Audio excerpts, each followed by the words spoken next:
സ്തുതിക്കട്ടെ. ഹല്ലേലൂയ. യേശുവേ ആരാധന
ഒരു മനുഷ്യൻ്റെ ഏറ്റവും വലിയ പുണ്യമെന്ന് പറയുന്നത് വിശ്വാസം തന്നെയാണ്.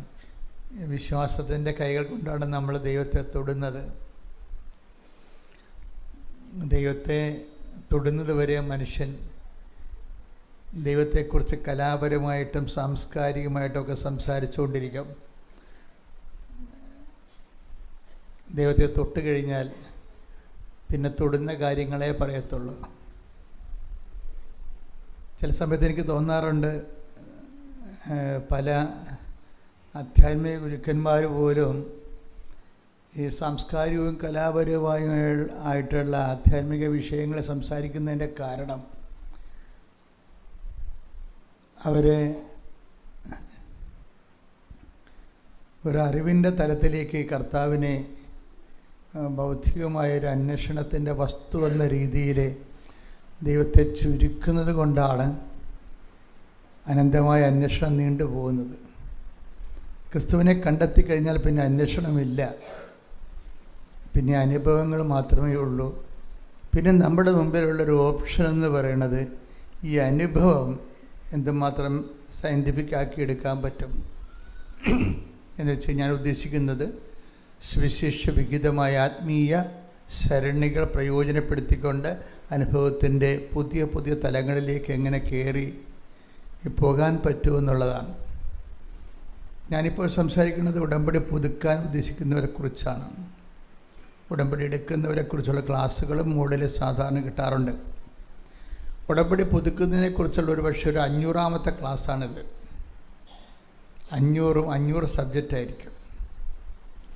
ഉടമ്പടി പുതുക്കുന്നവർ ദൈവത്തെ പുതുക്കുന്നു, തങ്ങളുടെ ജീവിതത്തിൽ ദൈവത്തിൽ വളരുന്നു.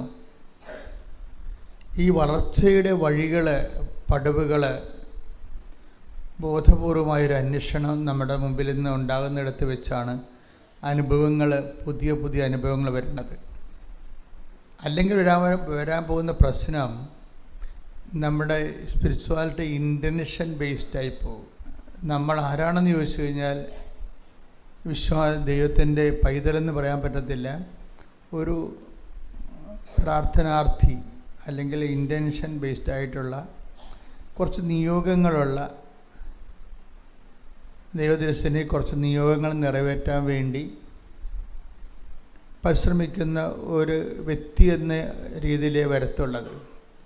അങ്ങനെ ആ ഒരു സ്ഥലത്ത് നമുക്ക് അധികകാലം തുടരാൻ പറ്റത്തില്ല. കുറച്ച് നിയോഗങ്ങൾ നിവർത്തിയാക്കാൻ പറ്റുന്ന രീതിയിലുള്ള കുറച്ച് നിയോഗങ്ങൾ നിവർത്തിയാക്കാൻ വേണ്ടി ദൈവതിരുസന്നിധിയിൽ ഇങ്ങനെ ഭിക്ഷാന്തേഹിയായി നിൽക്കുന്ന ഒരു വ്യക്തിയായിട്ട് ദൈവതിരുസന്നിധി നമുക്ക് അധികകാലം തുടരാൻ പറ്റത്തില്ല. അതിൻ്റെ ഒരു ടൈമുണ്ട്. ആ ടൈം കഴിഞ്ഞാൽ ദൈവത്തെ എന്തോ മിസ്യൂസ് ചെയ്യുന്ന ഒരു ആളായിട്ട് നിങ്ങളെ ബ്രാൻഡഡ് ആവും. അത് അപകട മേഖലയിലേക്കാണ് പോണത്. ദൈവത്തെ ഇങ്ങനെ സ്വന്തം ശരീരത്തിൻ്റെ ആവശ്യങ്ങൾ നേടുന്നതിന് വേണ്ടി മിസ്യൂസ് ചെയ്യുന്ന ഒരാളായിട്ട് നിങ്ങൾ ബ്രാൻഡഡ് ആയിക്കഴിഞ്ഞാൽ പിന്നെ ദൈവം നിങ്ങളെ തിരിഞ്ഞു നോക്കത്തില്ല. അതുകൊണ്ട് തന്നെ നമ്മളുടെ അന്വേഷണങ്ങൾ, ഞാനെപ്പോഴും ഈ നിയോഗങ്ങൾക്ക് പ്രാധാന്യം കൊടുക്കുന്ന ആൾ തന്നെയാണ്. പക്ഷേ ഞാൻ നിയോഗങ്ങൾക്ക് പ്രാധാന്യം കൊടുക്കുമ്പോൾ ഉദ്ദേശിക്കുന്നത് ഈ നിയോഗങ്ങൾക്ക് അപ്പുറത്ത് നിങ്ങൾ നിയോഗം തരുന്ന നിയന്താവിനെ മനുഷ്യരെ കണ്ടെത്തി ക്രിസ്തുവിലെ ആഴപ്പെടണമെന്നുള്ളൊരു ബോധത്തിലാണ് നമ്മൾ ഉടമ്പടി പുതുക്കി പുതുക്കി പോകുന്നത്. ദൈവാനുഗ്രഹം കൊണ്ട് ഒത്തിരി മനുഷ്യർ നിങ്ങളൊക്കെ ഒരേ സമയത്ത് ഉടമ്പടി എടുത്തവരും ചില ആൾക്കാരൊക്കെ വല്ലാതെ ഇങ്ങനെ വളർന്നിട്ടുണ്ട്. അത് കാണുമ്പോൾ ഭയങ്കര സന്തോഷമാണ്.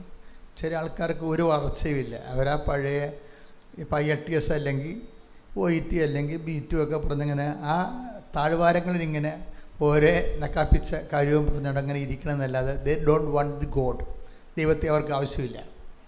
അവർക്കിങ്ങനെ എന്തെങ്കിലുമൊക്കെ ഒരു വിജയം കിട്ടി, ഒരു വസ്തുവൊക്കെ വിറ്റ് കടമൊക്കെ മാറി എങ്ങനെയും കഞ്ഞി വെച്ച് പോയാൽ മതി എന്നുള്ള ഒരു ഉദ്ദേശത്തിലേക്ക് ഇങ്ങനെ പോയാൽ അധികം പോകാൻ പറ്റത്തില്ല. ഉടമ്പടിയുടെ ഉദ്ദേശം എന്ന് പറയുന്നത് നമ്മൾ ഉടമ്പടിയുമായിട്ട് ദൈവവുമായിട്ട് നമ്മൾ ഉടമ്പടി ചെയ്യുകയാണ്. ഇപ്പം നമ്മൾ കഴിഞ്ഞ ദിവസം ഉടമ്പടിയുടെ ബേസ്മെൻ്റ് എന്താണ്? നമ്മുടെ വളർച്ചയുടെ ആധാരങ്ങളാണ്. ഉടമ്പടിയുടെ ബേസ്മെൻറ്റ്, ഉടമ്പടിയുടെ ആധാരം എന്ന് പറയുന്നത് നമ്മുടെ വളർച്ചയുടെ ആധാരമാണ്. അപ്പം എന്താണ് ആധാരം? ദൈവത്തിൻ്റെ വാഗ്ദാനമാണ്. ഒരു വ്യക്തിക്ക് എന്തുമാത്രം വളരാൻ കഴിയും ദൈവത്തിലെ? ഒരു വ്യക്തിക്ക് ദൈവത്തിൽ വളരാൻ കഴിയണത് ദൈവം നൽകിയിരിക്കുന്ന വാഗ്ദാനത്തിന് ആനുപാതികമായിട്ടായിരിക്കും. ദൈവം നൽകിയിരിക്കുന്ന വാഗ്ദാനം എന്തോരം ഉണ്ട്. What is the last promise? The last promise is Christ. അവസാനത്തെ വാഗ്ദാനം എന്താ? ദൈവത്തിൻ്റെ സമ്പൂർണ്ണ വാഗ്ദാനം ക്രിസ്തുവാണ്.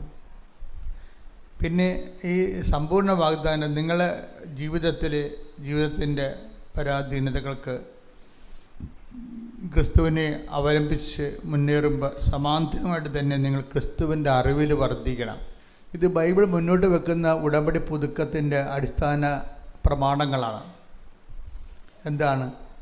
സ്രഷ്ടാവിൻ്റെ പ്രതിച്ഛായക്കൊത്ത് നവീകരിക്കപ്പെടുന്ന പുതിയ മനുഷ്യനെ സ്വീകരിക്കുവിൻ. അത് നമുക്ക് നൽകിയിരിക്കുന്നൊരു ചാലഞ്ചാണ്. Take the bed of God. Colossians 3:10. സ്തുതിക്കട്ടെ. ഹല്ലേലൂയ ഹല്ലേലൂയ ഹല്ലേലൂയ ഹല്ലേലൂയ ഹല്ലേലൂയ. യേശുവേ നന്ദി. ഹല്ലേലൂയ. കൊളോസ്യസ് 3:9-10 തിരുവചനങ്ങൾ. പഴയ മനുഷ്യനെ അവന്റെ ചെയ്തികളോടുകൂടെ നിഷ്കാസനം ചെയ്യുവിൻ. സമ്പൂർണ്ണ ജ്ഞാനം കൊണ്ട് സൃഷ്ടാവിന്റെ പ്രതിച്ഛായക്കനുസൃതമായി നവീകരിക്കപ്പെടുന്ന പുതിയ മനുഷ്യനെ ധരിക്കുവിൻ. ഇതാണ് ഉടമ്പടിയുടെ ഒരു ലാസ്റ്റ് ചാപ്റ്റർ എന്ന് പറയുന്നത്. എന്താണ് ലാസ്റ്റ് ചാപ്റ്റർ? എന്താണത്? അപ്പം ഉടമ്പടി പുതുക്കുമ്പോൾ നിങ്ങൾ ഓർക്കണം, ഇത് നമ്മൾ ഓരോരോ ഇതിൻ്റെ ഭൗതികമായ ആനുകൂല്യങ്ങൾ നമ്മുടെ ജീവിതത്തിൻ്റെ ആവശ്യം അനുസരിച്ച് കൊണ്ട് ദൈവദൈവസ്ഥനെ പറയുന്നതിൽ തെറ്റൊന്നുമില്ല. കാര്യം ഈശോ പറഞ്ഞതാണ് ഇതൊക്കെ നിങ്ങൾക്ക് ആവശ്യമാണെന്ന്. ആവശ്യമില്ലാത്തതല്ല, ആവശ്യമാണ്. പക്ഷേ നിങ്ങളെന്താ ചെയ്യേണ്ടത്? ആദ്യം ദൈവരാജ്യത്തെയും ഇതൊക്കെ നിങ്ങൾക്ക് ആവശ്യമാണ്. Take the bed of God. സ്തുതിക്കട്ടെ. ഹല്ലേലൂയ ഹല്ലേലൂയ ഹല്ലേലൂയ ഹല്ലേലൂയ ഹല്ലേലൂയ. യേശുവേ നന്ദി. ഹല്ലേലൂയ ഹല്ലേലൂയ ഹല്ലേലൂയ. യേശുവേ ആരാധന ആരാധന ആരാധന. മത്തായി 6:32. മത്തായി 6:32. നിങ്ങൾക്കിവയെല്ലാം ആവശ്യമാണെന്ന് നിങ്ങളുടെ സ്വർഗീയ പിതാവ് അറിയുന്നു. അപ്പോൾ ദൈവത്തിൻ്റെ ഒരു നിലപാട് ഇതാണ്. ഭൗതിക ആവശ്യങ്ങളെ ഹോണർ ചെയ്യുന്നുണ്ട്. നിങ്ങളുടെ PR-ഓ പെൻഷനോ വീടോ. കഴിഞ്ഞ ദിവസങ്ങളിലൊരു സാക്ഷ്യം ഉണ്ടായിരുന്നു. ബിജി സാബ് പെരുങ്ങല ഇന്നലെ ഉച്ച കഴിഞ്ഞ് പറഞ്ഞൊരു സാക്ഷ്യമാണ്. ആ സാക്ഷ്യം സിമ്പിൾ സാക്ഷ്യമാണ്. വലിയ ഉടമ്പടിയുടെ അത്ര ക്വാളിറ്റിയുള്ള സാക്ഷ്യമല്ല. എന്നാലും ഒരു 60% മനുഷ്യരും ആശ്വാസം നൽകുന്നൊരു സാക്ഷ്യമാണത്. എന്താ വിഷയം എന്ന് പറയണത്? ഇവരുടെ വീട് ഒരു താഴ്വാരത്തിലാണ്. മലയുടെ താഴ്വാരമല്ല, പിന്നെയും താഴെയാണ്, ചതുപ്പമാണ്. മലയടിവാരത്തിൽ താമസിക്കുന്നതൊക്കെ ചിലർക്ക് ഭയങ്കര ദുരിതമാണ്. മഴ പെയ്യുമ്പോഴൊക്കെ മുകളിൽ നിന്ന് മലയിൽ നിന്ന് വെള്ളം നേരെ ഇങ്ങോട്ട് വരും. വെള്ളം മാത്രമല്ല വരാൻ പോണത്, മല തന്നെ ഇടിഞ്ഞു വരും ചിലപ്പോൾ. അപ്പോൾ ഇവരുടെയൊക്കെ മനസ്സിൻ്റെ വിഷയം എന്ന് പറഞ്ഞാൽ എത്രയും വേഗം അവിടുന്ന് പോകണമെന്നുള്ള ആഗ്രഹം എല്ലാവർക്കും ഉണ്ട്. നിവൃത്തിയില്ലാത്തത് കൊണ്ട് അവിടെ താമസിക്കാൻ ഒരിടം കിട്ടി അവിടെ താമസിച്ച് പോകണം. ഇവർക്ക് കുറച്ച് പ്രശ്നങ്ങൾ കൂടുതലാണ്. ഇവരുടെ പ്രശ്നങ്ങളെന്ന് പറയുന്നത് ബിജിയുടെ ഹസ്ബൻഡ് 2 പ്രാവശ്യം അറ്റാക്ക് വന്നു. അപ്പോൾ നിങ്ങൾക്ക് മനസ്സിലായില്ലേ എന്തുമാത്രം കാര്യം.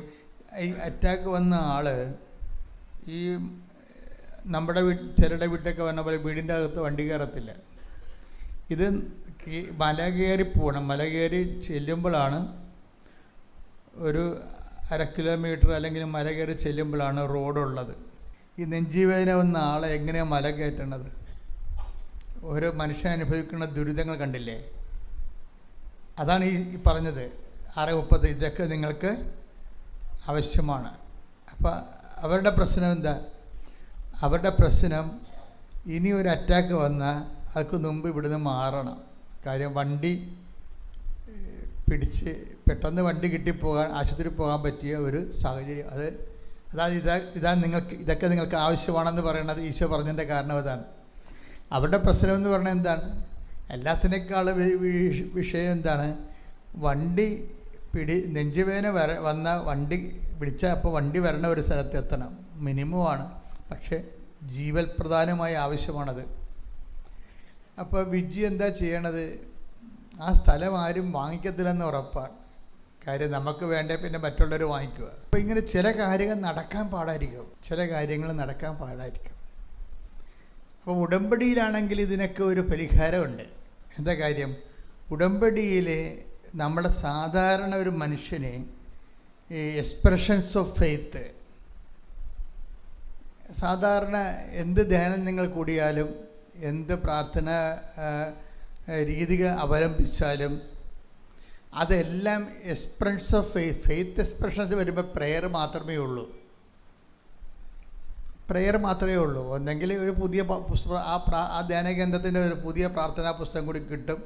അതിൽ കുറച്ച് പുതിയ ഇൻറ്റൻഷൻസ് കൂടി ഉണ്ടാകുമെന്നും പിന്നെ ഒരു ഉപവാസവ അല്ലെങ്കിൽ ഒരു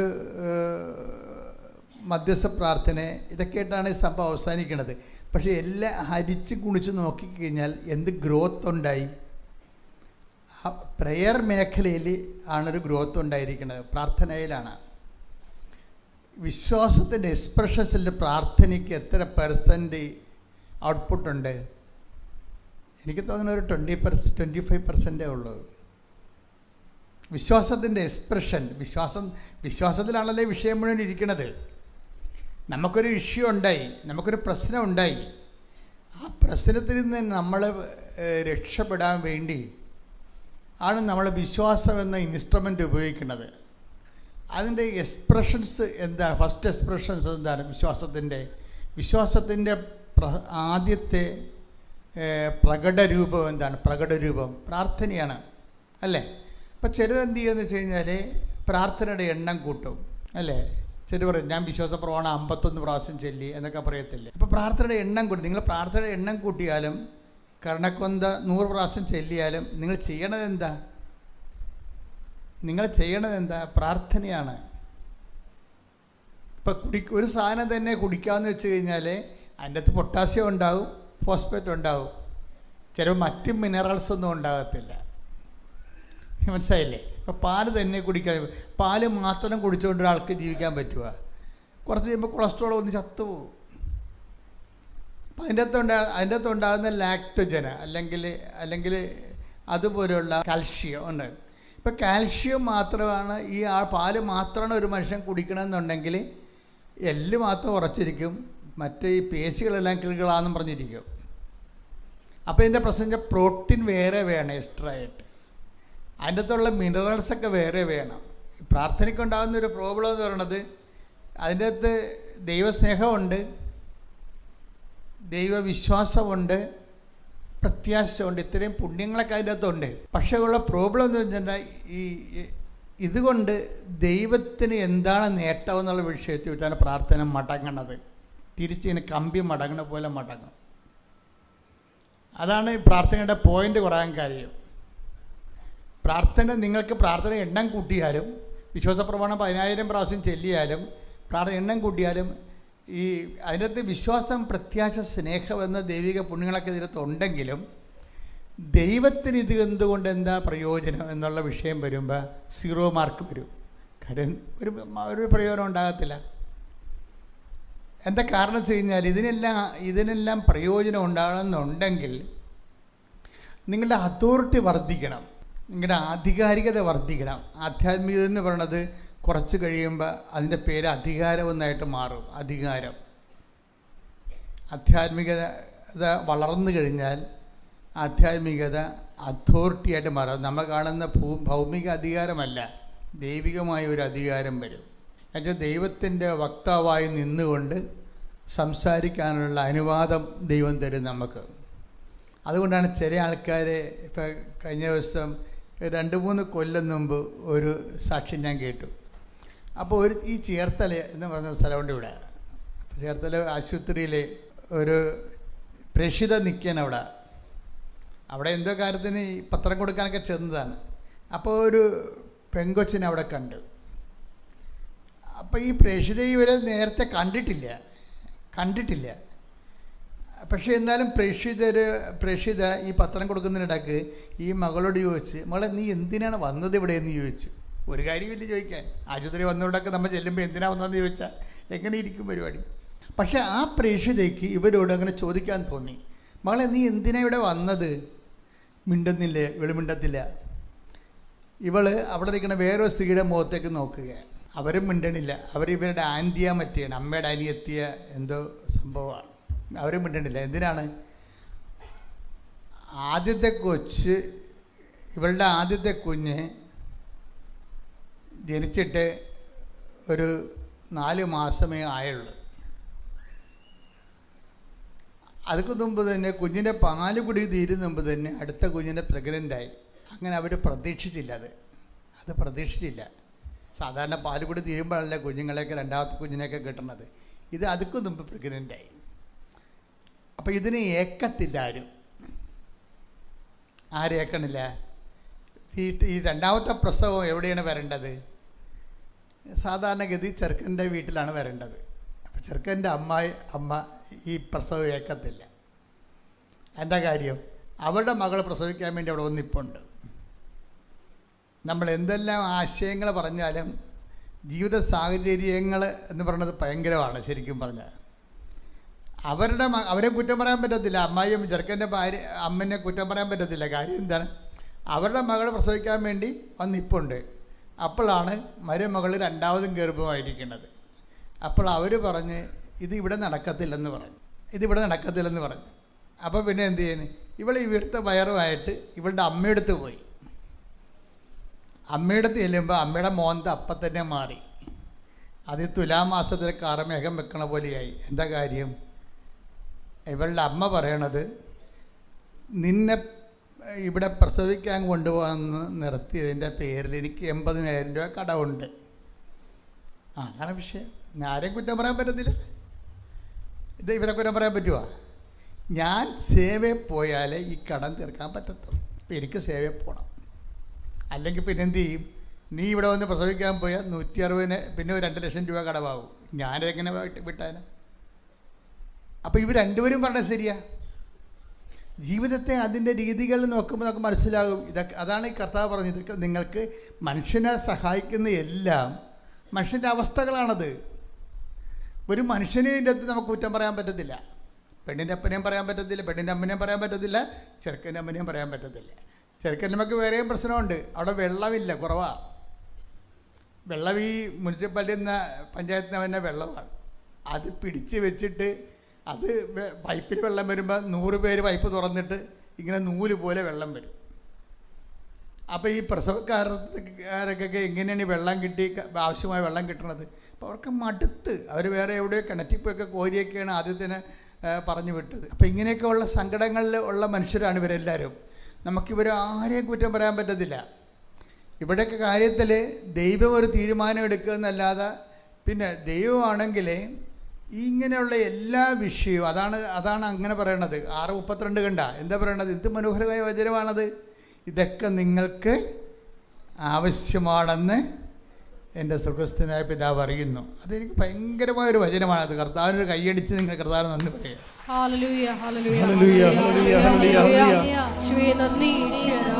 ഇതൊക്കെ ഇങ്ങനെയുള്ള മനുഷ്യാവസ്ഥകളെ ദൈവം വളരെ കൃത്യമായി ഈ മനുഷ്യാവസ്ഥകളെ കർത്താവിൻ്റെ കൺമുമ്പിലേക്ക് ഇത് എഴുതി വെക്കുമ്പോൾ ഇതിന് ഭയങ്കരമായ രീതിയിൽ മാറ്റങ്ങളുണ്ടാവും. ഉടമ്പടിയിലാണെങ്കിൽ ഇതിന് 1000 പരിഹാരമാണ് വരണത്. പക്ഷെ ഞാനിപ്പോൾ പറഞ്ഞു വരേണ്ട കാര്യം, ഇപ്പോഴേ ഈ ചെറുക്കൻ്റെ അമ്മയെ ഉപേക്ഷിച്ച് പെണ്ണിൻ്റെ അമ്മയെ ഉപേക്ഷിച്ച് പിന്നെ ചെറുക്കനോട് പറഞ്ഞപ്പോഴേ ഇത് നടക്കത്തില്ല കേട്ടോ, എന്ത് ചെയ്യുമെന്ന് ചോദിച്ചാൽ പറഞ്ഞു നീ അതിനെക്കൊണ്ട് കളയാൻ പറഞ്ഞു. അങ്ങനെ ആന്റിനെ ചട്ടം കെട്ടി അബോർഷന് വേണ്ടി ഗവൺമെൻറ് ആശുപത്രി വന്നിരിക്കുക. ഇതാണ് വിഷയം. ആരെയും കുറ്റം പറയാൻ പറ്റത്തില്ല. പക്ഷേ കൊച്ച് ഒരു ജീവൻ വഴിയാധാരമായി. ഇതിൻ്റെ റിസ്ക് ആർക്കും എടുക്കാൻ പറ്റണില്ല. ചെറുക്കൻ്റെ വീട്ടിലെടുക്കാൻ പറ്റണില്ല, പെണ്ണിൻ്റെ വീട്ടിലെടുക്കാൻ പറ്റുന്നില്ല. കൊച്ചിനെ കൊല്ലാൻ അവർ തീരുമാനിച്ചു. അപ്പം ചില ആൾക്കാർക്ക് ഈ ഇരുന്ന് പെട്രോളിനൊരു പ്രശ്നമുണ്ട്. പെട്രോള് ഇങ്ങനെ ഇരിക്കുമ്പോൾ അതിങ്ങനെ ഇരുന്ന് ആവിയായി പോവും. ഇതുപോലെ മനുഷ്യന്മാർക്ക് ഇരുന്ന് ആധ്യാത്മിക ശൈത്യം സംഭവിക്കും. അതായത് ദൈവം നമ്മുടെ ഉയർച്ചയ്ക്ക് വേണ്ടി തരുന്ന സംഭവങ്ങളെ ചില ആൾക്കാർ അത് താഴ്ചക്കാക്കി മാറ്റിക്കളയും. ഇപ്പോൾ എല്ലാവരും തോറ്റില്ലേ ഇതിൻ്റെ അകത്ത്? ഒരു കുഞ്ഞ് ജനിക്കാൻ പോണെന്ന് കണ്ടപ്പോഴേ എല്ലാവരും കൈ ഒഴിഞ്ഞതിൻ്റെ അകത്ത്. ഇനി ഇവർ പള്ളിയിൽ പോവുകയും ചെയ്യും, കുമ്പസാരിക്കുകയും ചെയ്യും, കുർബാന സ്വീകരിക്കുകയും ചെയ്യും, പറഞ്ഞ് ഉടമ്പടി പുതുക്കുകയും ചെയ്യും. ഇവരുടെ ജീവിതവും ഉടമ്പടിയും തമ്മിൽ ടാലിയാകണില്ല. അതാണ് പ്രശ്നം. ഇതൊക്കെ ഭംഗിവാക്ക് പറഞ്ഞെങ്കിലും ഒരു കുരിശ് വന്നപ്പോഴേ അവർ കർത്താവിനെ മറന്നു. അതാണ് വിഷയം. കർത്താവിനും മറന്നു. ഇതിൻ്റെ അകത്ത് പറയണത് ഉള്ള ഈ വിഷയം എന്ന് വെച്ച് കഴിഞ്ഞാൽ, അതായത് ഇരുന്ന് നമ്മുടെ ജീവിതത്തിൽ ഒരു വിഷയം വന്നാൽ ദൈവത്തോട് 500 കാര്യം ചോദിക്കും, ദൈവം നമ്മളോട് ഒരു കാര്യം ചോദിക്കും. അതാണ് വിഷയം. ദൈവത്തോട് നമ്മൾ 500 കാര്യം ചോദിക്കും, ദൈവം നമ്മൾ ഒരു കാര്യം ചോദിക്കും. ഞാൻ 500 കാര്യം നിങ്ങൾക്ക് സാധിച്ചു തരാം, പക്ഷേ എനിക്ക് നിങ്ങളോടൊരു ആവശ്യമുണ്ട്. ആ കുഞ്ഞിനെ കൂടി ഒന്ന് അക്കോമഡേറ്റ് ചെയ്യണം. ഒന്നെന്ന് പറഞ്ഞ ഇവർ 500 കാര്യം വാങ്ങിച്ചുകൊണ്ടിരിക്കും, പക്ഷെ ഒരു കാര്യം ചെയ്യത്തില്ല. ഇതാണ് ഇരുന്ന് അധികാരം പോണവർ. പല ആൾക്കാർക്ക് ഉണ്ടാകുന്ന ഒരു ആധ്യാത്മിക ദുരന്തം ഇതാണ്. വെറുതെ ഇരുന്ന് ആധ്യാത്മിക അധികാരം നഷ്ടപ്പെടും. വെറുതെ ഇരുന്ന് നിങ്ങളൊന്ന് ഒരു കൊല്ലം വെറുതെ ജീവിച്ചാൽ മതി, നിങ്ങൾക്ക് കഴിഞ്ഞ കൊല്ലം ഉണ്ടായ പവർ ഇന്നുണ്ടാകത്തില്ല. നിങ്ങൾക്കിങ്ങനെ ഒരു കൊല്ലം വെറുതെ ജീവിച്ചാൽ മതി, ഒന്നും ചെയ്യാതെ ജീവിച്ചാൽ മതി. പക്ഷെ ഇരുന്ന് നമ്മുടെ പവർ പോകും. എന്താ കാര്യം? നമ്മൾക്ക് ദൈവം തരുന്ന ഡെയിലി ബ്രെഡ്, അന്നന്ന് വേണ്ട ആഹാരം പോലെ തരുന്ന സാധനങ്ങളെ നമ്മളതിനെ തട്ടിക്കളയും.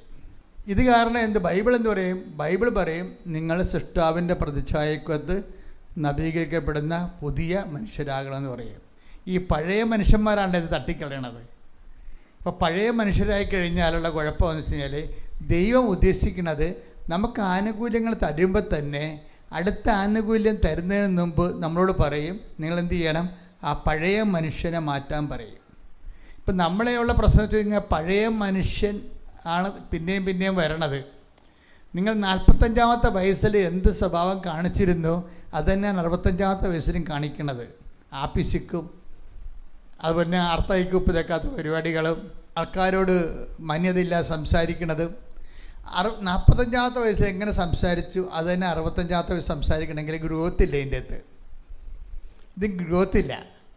അതുകൊണ്ടാണ് ബൈബിൾ പറയണത് എന്ത് ചെയ്യണം, നിങ്ങൾ സൃഷ്ടാവിൻ്റെ പ്രതിച്ഛായക്കൊത്ത് നവീകരിക്കപ്പെടുന്ന പുതിയ മനുഷ്യനെ, ഇതിനെന്ത് പറയും, പഴയ മനുഷ്യനെ. ആ വചനം എടുത്ത് 3, 11, 12 കൊളോസ്യൻസ്. സ്തുതിക്കട്ടെ. ഹല്ലേലൂയ ഹല്ലേലൂയ ഹല്ലേലൂയ ഹല്ലേലൂയ ഹല്ലേലൂയ. കൊളോസ്യോസ് 3:9-10 തിരുവചനം. പഴയ മനുഷ്യനെ പഴയ മനുഷ്യനെ അവന്റെ ചെയ്തികളോടുകൂടെ നിഷ്കാസനം ചെയ്യുവിൻ. സമ്പൂർണ്ണ ജ്ഞാനം കൊണ്ട് സൃഷ്ടാവിന്റെ പ്രതിച്ഛായയ്ക്ക് അനുസൃതമായി നവീകരിക്കപ്പെടുന്ന പുതിയ മനുഷ്യനെ ധരിക്കുവിൻ. ബൈബിൾ മുന്നോട്ട് വയ്ക്കുന്ന ഒരു മൻഡേറ്ററി ആയിട്ടുള്ള ഒരു കമാൻഡ് എന്ന് പറയണത്, നിങ്ങൾ ക്രൊണോളജിക്കലായിട്ട്, അതായത് വർഷത്തിനൊപ്പം വയസ്സ് വർദ്ധിച്ചു വരുമ്പോൾ ആ പഴയ മനുഷ്യനെ അതിൻ്റെ ചെയ്തികളോട് കൂടെ ദൂരെ എറിയണം. അല്ല ഉടമ്പടിയുടെ കളറ് മാറ്റിയിട്ട് കാര്യമില്ല. അവിടെ വിഷയം ഉടമ്പടി പുതുക്കുന്നവർ പ്രത്യേകം ശ്രദ്ധിക്കണം. പുതുക്കുമ്പോൾ ദൈവം ഉദ്ദേശിക്കുന്ന ഒരു പുതുക്കലുണ്ട്. അത് പേപ്പറിൻ്റെ പുതുക്കലല്ല, മറിച്ച് എന്താണ്? സ്വഭാവത്തിൻ്റെ പുതുക്കലാണ്. ഈ സ്വഭാവം ഒരു ഭയങ്കര സീരിയസാണ്. കഴിഞ്ഞ കൊല്ലം കഴിഞ്ഞ മാസം അതിനെക്കുറിച്ച് കണ്ടിരുന്നു. കാര്യം ബൈബിൾ പറയണത് നമ്മുടെ സ്വഭാവം എന്താണെന്നൊന്ന് ബൈബിള് പറയണതിന് മുമ്പ് പറയും, നിങ്ങൾ ദൈവസ്വഭാവത്തിലേക്ക് വരാൻ പറയും. നമ്മുടെ സ്വഭാവം എന്താണെന്നതിനെക്കുറിച്ച് അഡ്രസ്സ് ചെയ്യുന്നതിന് മുമ്പ് ബൈബിൾ വളരെ പോസിറ്റീവായിട്ട് പറയും, നിങ്ങൾ ദൈവസ്വഭാവത്തിലേക്ക് വരാൻ പറയും. അത് 2:10-1-4 വായിച്ചേ. ദുരാശ മൂലം ലോകത്തിലുണ്ടാകുന്ന വിനാശത്തിൽ നിന്ന് രക്ഷപ്പെട്ട് ദൈവിക സ്വഭാവത്തിൽ നിങ്ങൾ പങ്കുകാരാകുന്നതിന്. ഇത് വിഷയം കണ്ട എന്താ പറഞ്ഞിരിക്കുന്നത്? ദുരാശ മൂലം ഒന്ന് പറഞ്ഞ ദുരാശ മൂലം ലോകത്തിലുണ്ടാകുന്ന വിനാശത്തിൽ നിന്ന് രക്ഷപ്പെട്ട് ദൈവിക സ്വഭാവത്തിൽ നിങ്ങൾ പങ്കുകാരാകുന്നതിന് തന്റെ മഹത്വവും ഔന്നത്യവും വഴി അവിടുന്ന് നിങ്ങൾക്ക് അമൂല്യവും ശ്രേഷ്ഠവുമായ വാഗ്ദാനങ്ങൾ നൽകിയിരിക്കുന്നു. അപ്പൊ വാഗ്ദാനം നൽകിയിരിക്കുന്നു എന്നല്ല പറയണത്. 2:10 1-4 വാഗ്ദാനം നൽകിയിരിക്കുന്നു. വാഗ്ദാനം എന്ന് പറഞ്ഞാൽ എന്താ? ഉടമ്പടിയാ ശരിക്കും വാഗ്ദാനം എന്ന് പറയണത്. ഉടമ്പടി നൽകിയിരിക്കുന്നതാണ് പറയണത്. അപ്പം അതറിയണമെങ്കിലേ, അതായത് നമ്മുടെ സങ്കീർത്തനം 105 എടുത്ത് 105:8 എടുത്ത് ശ്രുതിക്കട്ടെ. ഹല്ലേലൂയ ഹല്ലേലൂയ ഹല്ലേലൂയ ഹല്ലേലൂയ യേശുവേ നന്ദി. ഹല്ലേലൂയ ഹല്ലേലൂയ. സങ്കീർത്തനങ്ങൾ 105:8. സങ്കീർത്തനം 105:8. അവിടുന്ന് തന്റെ ഉടമ്പടി എന്നേക്കും അനുസ്മരിക്കും. തന്റെ വാഗ്ദാനം തലമുറകൾ വരെ ഓർമ്മിക്കും. അപ്പൊ ഉടമ്പടി എന്നേക്കും അനുസ്മരിക്കും, തന്റെ വാഗ്ദാനം തലമുറകൾ വരെ ഓർപ്പിക്കും. അപ്പോൾ ഉടമ്പടിയും വാഗ്ദാനം എന്ന് പറഞ്ഞാൽ എന്താണ്? ഒന്ന് തന്നെയാണ്. ഉടമ്പടി എന്ന് പറയുമ്പോൾ എന്താണ്? വാഗ്ദാനങ്ങളെ നമ്മൾ അർഹരാക്കുകയാണ്. ദൈവം നമുക്ക് മനുഷ്യരാശിക്ക് കൊടുത്തിരിക്കുന്ന ഓരോരുത്തരുടെ ജീവിത രീതി, ജീവിത അവസ്ഥകളനുസരിച്ചുകൊണ്ട് 8000 സിസ്റ്റം വാഗ്ദാനം നൽകിയിട്ടുണ്ട്. ഈ ഒറ്റ ഉടമ്പടി കൊണ്ട് 8000 വാഗ്ദാനങ്ങളിൽ നമ്മൾ അവകാശികളാക്കുകയാണ് നമ്മളെ. ദൈവത്തിൻ്റെ വാഗ്ദാനങ്ങളിൽ ഇപ്പം അത് 5:9 എന്ന് വായിച്ചേ. 105:9. അബ്രാഹത്തോട് ചെയ്ത ഉടമ്പടി ഇസ്ഹാക്കിന് ശപഥപൂർവം നൽകിയ വാഗ്ദാനം തന്നെ. ഉടമ്പടി വാഗ്ദാനം തന്നെ എന്നല്ലേ പറയണത്. ഉടമ്പടി എടുക്കുമ്പോൾ നമുക്ക് എന്താ സംഭവിക്കണത്? വാഗ്ദാനം നമ്മൾ പ്രാപിക്കുകയാണ്. ഈ വാഗ്ദാനം അലപരാധികൾക്കും ജഡിക സന്തതികൾക്കും വാഗ്ദാനം പ്രാപിക്കാൻ പറ്റത്തില്ല. അവിടെ വെച്ചാണ് ഉടമ്പടി പുതുക്കി വരണത്. അലപരാധി ജീവിതമുള്ളവർക്കും ജഡിക ജീവിതം ഉള്ളവർക്കും ഉടമ്പടിയുടെ വാഗ്ദാനം പ്രാപിക്കാൻ പറ്റത്തില്ല. നിങ്ങളുടെ പല കാര്യവും നടക്കാത്തതിൻ്റെ കാര്യം അതാണ്, വേറെ പ്രശ്നങ്ങളൊന്നുമില്ല. നിങ്ങൾ ആ ഉടമ്പടി എടുത്ത കാലത്ത് എന്ത് സ്വഭാവമായിരുന്നു അതുതന്നെ ഇപ്പോഴും. പിന്നെ എങ്ങനെയാണ് വാഗ്ദാനം പ്രാപിക്കണത്?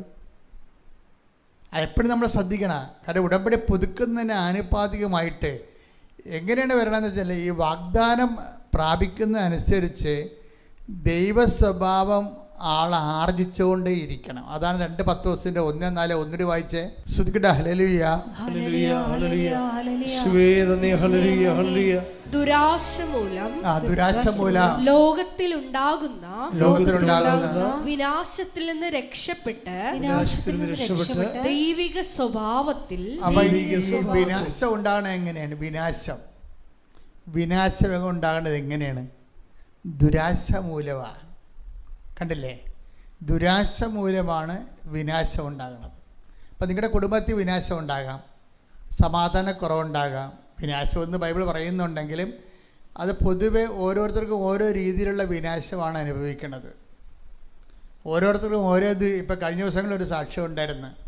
ഞാൻ ഉടമ്പടി ചെയ്തത് UK പോകാനാണ്. അപ്പം UK കാര്യങ്ങൾ സെറ്റായപ്പോൾ തന്നെ കൂട്ടുകാരത്തി പറഞ്ഞ് ആസ്ട്രേലിയയിൽ പോകാമെന്ന് പറയും. പിന്നെ ഞാൻ ആസ്ട്രേലിയയിലേക്ക് പോയത്.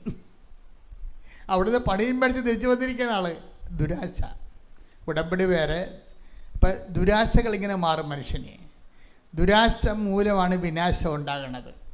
ഉടമ്പടി ചെയ്ത് UK പോകാനാണ്. പക്ഷേ ഉടമ്പടി അത് ദൈവത്തെ പ്രോസസ് ചെയ്തിരിക്കുമ്പോൾ ഈ പിശാസിന് വേറെ ആരാണ്ട് വന്ന് പറഞ്ഞ് ആസ്ട്രേലിയയാണ് ഇതിനേക്കാൾ നല്ലതെന്ന് പറഞ്ഞു. ഉടനെ ഇവൾ ആസ്ട്രേലിയയിലേക്ക് വണ്ടി തിരിച്ചു വിട്ട് അത് കുളമായി നാശകോടാരിയായി തിരിച്ചു വന്നു. അതാണ് വിനാശം എന്ന് പറയുന്നത്. മനസ്സിലായില്ലേ? എന്തുമല്ല, ദുരാശ മൂലമാണ് വിനാശം വരണത്. കണ്ട, എപ്പോഴും നമ്മൾ നോക്കും, നമ്മുടെ ഈ ആശകളുടെ ഉള്ളിൽ പലപ്പോഴും ആശ എന്ന് പറഞ്ഞ പല കാര്യവും ആഗ്രഹമായിരിക്കത്തില്ല, ദുരാശയിരിക്കും. ദുരാശ മൂലം ലോകത്തിന് വിനാശം എന്നാണ് പറയുന്നത്. ലോകത്തെ നിങ്ങളുടെ ജീവിതത്തിന് ആർക്കെങ്കിലും ഒരു ദുരാശ വന്നാൽ സ്വാഭാവികമായിട്ടും വിനാശം ഉറപ്പാണ്. ഇപ്പോഴെന്താ വിഷയം എന്ന് പറയണത്? ഇതിനൊക്കെ എല്ലാം അത് നമുക്കിങ്ങനെ ഒരു അനുഷ്ഠാന ക്രമത്തിൻ്റെ ഭാഗമായി ഒരു എന്തെങ്കിലും കുറച്ച് സാധനങ്ങൾ കൊണ്ടുവന്നിട്ട് എഴുതി കെട്ടിത്താദ്യം പോയി തോന്നിവാസം പോലെ ജീവിച്ച് ദൈവത്തിനെ അനുഗ്രഹം അടിച്ചു മാറ്റാവുന്ന ഒരു വ്യാമോഹം ആർക്കും ആവശ്യമില്ല, നടക്കത്തില്ല. ഇതോടുകൂടി നിങ്ങളുടെ ഒരു തകർച്ച തുടങ്ങുകയാണ്. എന്താ കാര്യം? നിങ്ങൾ ദൈവത്തിനെ പറ്റിച്ച് ദൈവത്തിനോട് ചെയ്ത വാഗ്ദാനം പാലിക്കാതെ പഴയ വഴികളിൽ തന്നെ നിങ്ങൾ ജീവിക്കുകയാണ്. അപ്പോൾ ഇത് വർക്കൗട്ട് ചെയ്യത്തില്ല. വെളുക്കാൻ തേക്കണത് പാണ്ടാക്കാൻ സാധ്യതയുണ്ട്. ഇതിൻ്റെ ഒരു വിഷയമെന്ന് പറയണത് ഇതിൻ്റെ ഒപ്പം തന്നെ ദൈവിക സ്വഭാവത്തിലേക്ക് വ്യക്തി ഉടമ്പടിയല്ലേ, ദൈവത്തോടല്ല ചെയ്യണത്. നിങ്ങൾ ഉടമ്പടി ചെയ്യണ കാലത്ത് ഉടമ്പടി ചെയ്യാൻ അർഹതയില്ലാത്തവരാണെന്ന് ഓർത്തേക്കണം. ദൈവത്തോട് ഉടമ്പടി ചെയ്യണമെങ്കിൽ ദൈവത്തോട് ദൈവിക സ്വഭാവമുള്ളവർക്കേ പറ്റത്തുള്ളൂ. കാരണം ദൈവത്തോടല്ല ഉടമ്പടി ചെയ്യണത്. ചെകുത്താനും ദൈവത്തോട് ഉടമ്പടി ചെയ്യാൻ പറ്റുമോ? അപ്പം ദൈവ സ്വഭാവം വേണം ഇതിൻ്റെ അകത്ത്. അതാണ് 2 പത്രോസ് 1:4 പറയണത്. ആ ദൈവസ്വഭാവം ഒന്നിനു വായിച്ചേ. ദുരാശ മൂലം ലോകത്തിലുണ്ടാകുന്ന വിനാശത്തിൽ നിന്ന് രക്ഷപ്പെട്ട് ദൈവിക സ്വഭാവത്തിൽ നിങ്ങൾ പങ്കുകാരാകുന്നതിന് തന്റെ മഹത്വവും ഔന്നത്യവും വഴി അവിടുന്ന് നിങ്ങൾക്ക് അമൂല്യവും ശ്രേഷ്ഠവുമായ വാഗ്ദാനങ്ങൾ നൽകിയിരിക്കുന്നു. ദൈവസ്വഭാവത്തെ കുറിച്ച് ഒന്നൊരു പറഞ്ഞേ. ദുരാശ മൂലം ലോകത്തിലുണ്ടാകുന്ന വിനാശത്തിൽ നിന്ന് രക്ഷപ്പെട്ട് ദൈവിക സ്വഭാവത്തിൽ നിങ്ങൾ പങ്കുകാരാകുന്നതിന്. അപ്പൊ ഈ ഉടമ്പടിയുടെ ഉദ്ദേശം എന്ന് വെച്ച് കഴിഞ്ഞാൽ ഉടമ്പടി ചെയ്യണ സമയത്ത് നിങ്ങൾ ഒരു ലോകത്തനമല്ല ആയിരിക്കും. ഈ ഉടമ്പടി ക്രിസ്തുവിൽ ഒരു വ്യക്തി വളരുന്നതിന് വേണ്ട പ്രോസസ്സിങ്ങിൻ്റെ വിഷയമാണ്. മരമറിയാതെ ഒന്നും കൊടിയിടരുത്. ഞാൻ നിങ്ങളുടെ അടുക്കുന്ന ഒളിച്ചോട്ടൊന്നുമില്ല. കറക്റ്റായിട്ട് ക്രിസ്തുവിൽ വളരാൻ വേണ്ടിയുള്ള സംവിധാനമാണിത്. അതായത് എന്നിട്ട് ദൈവിക സ്വഭാവത്തിലേക്ക് വ്യക്തി വരണം പതുക്കെ. അല്ല നിങ്ങളിങ്ങനെ ലോകത്തന്മാരെ പോലെ ജീവിച്ച് പണ്ടത്തെ തട്ടിപ്പും വെട്ടിപ്പും ആൾക്കാരുടെ കടുത്തേക്ക് ഏറ്റവും തോന്നിവാസമൊക്കെ ആയിട്ട് ജീവിച്ചിട്ട് ഏതെങ്കിലും ഇങ്ങനെ ഉടമ്പടി വന്ന് ഈ പപ്പങ്ങ കുത്തിയിടണ പോലെ അനുഗ്രഹം കുത്തിയിടാനൊന്നും പറ്റത്തില്ല. ഇതിൻ്റെ ഒരു പ്രോസസ്സിംഗ് ഉണ്ട്. അതിൽ ഓരോ അടിക്കടി ഉടമ്പടി പുതുക്കുമ്പോഴും ഈ വ്യക്തി ദൈവിക സ്വഭാവത്തിൽ പങ്കെടുത്തുകൊണ്ടിരിക്കണം.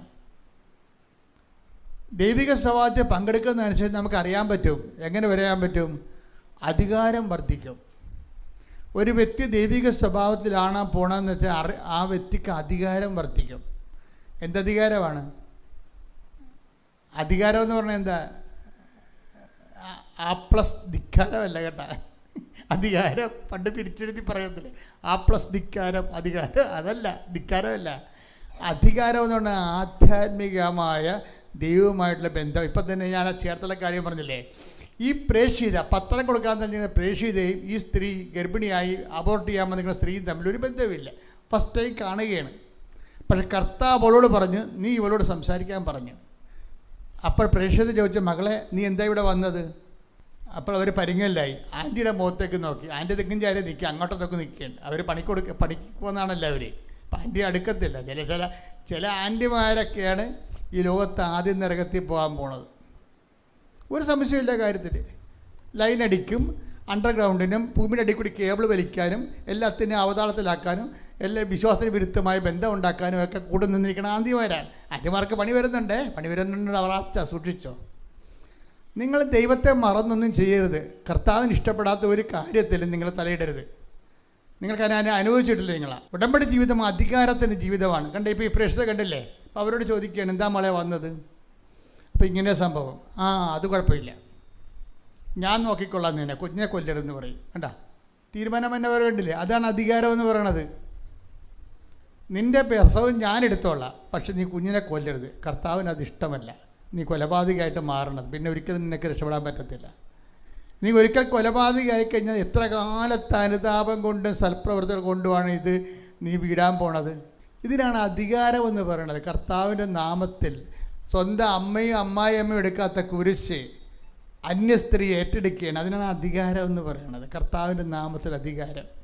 അവർക്ക് കിട്ടാൻ പോയ അധികാരം ഇവർ ഏറ്റെടുത്തിരിക്കുകയാണ്. ഒരു വ്യക്തി വളരുമ്പോൾ, ഉടമ്പടി വളരുമ്പോൾ ഈ ദൈവത്തിൽ വളർന്നുകൊണ്ടേയിരിക്കും.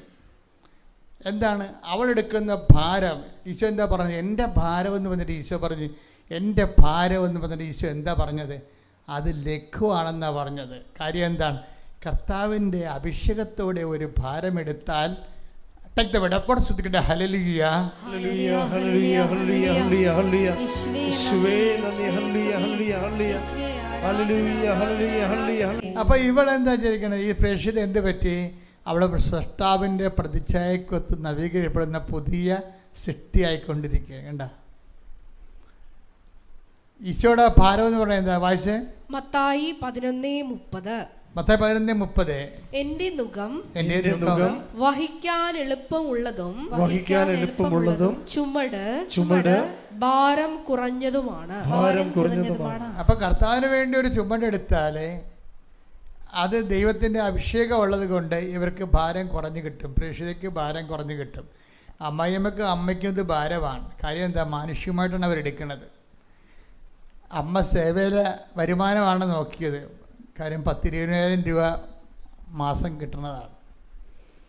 അപ്പോൾ ഒരു കൊച്ചിനെ കൊന്നാലും കുഴപ്പമില്ല, 20,000 രൂപ കിട്ടുമെന്നാണ് അമ്മ കരുതുന്നത്.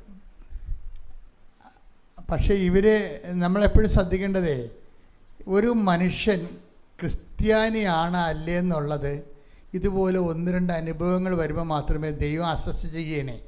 നിനക്കിട്ട് പണി തന്നതാണേ. നീ ക്രിസ്ത്യാനിയാണെന്നും പറഞ്ഞ് നാക്ക് നീട്ടി 24 എല്ലാ ദിവസവും വന്ന് കുർബാന സ്വീകരിക്കുമ്പോൾ നീ അല്ല എന്ന് പറയാൻ വേണ്ടി കർത്താവ് നിന്നെ ബ്രാൻഡ് ചെയ്യണതാണ്. ഇതുപോലൊരു കുരിശം കണ്ട് വെച്ച് തരും. അപ്പം നീ എൻ്റെ പെടലി ഓടിയണേ, താഴെ ഇറക്കി വെക്കുമോ എന്ന് പറഞ്ഞുകൊണ്ട് കാറും. അപ്പം നീ മാറി നിൽക്കാൻ പറഞ്ഞെങ്കിൽ ഈ പണിക്ക് ഇങ്ങോട്ട് വരണ്ടെന്ന് പറയും. അതായത് ഇരുന്ന് പവർ പോകും ആൾക്കാർക്ക്.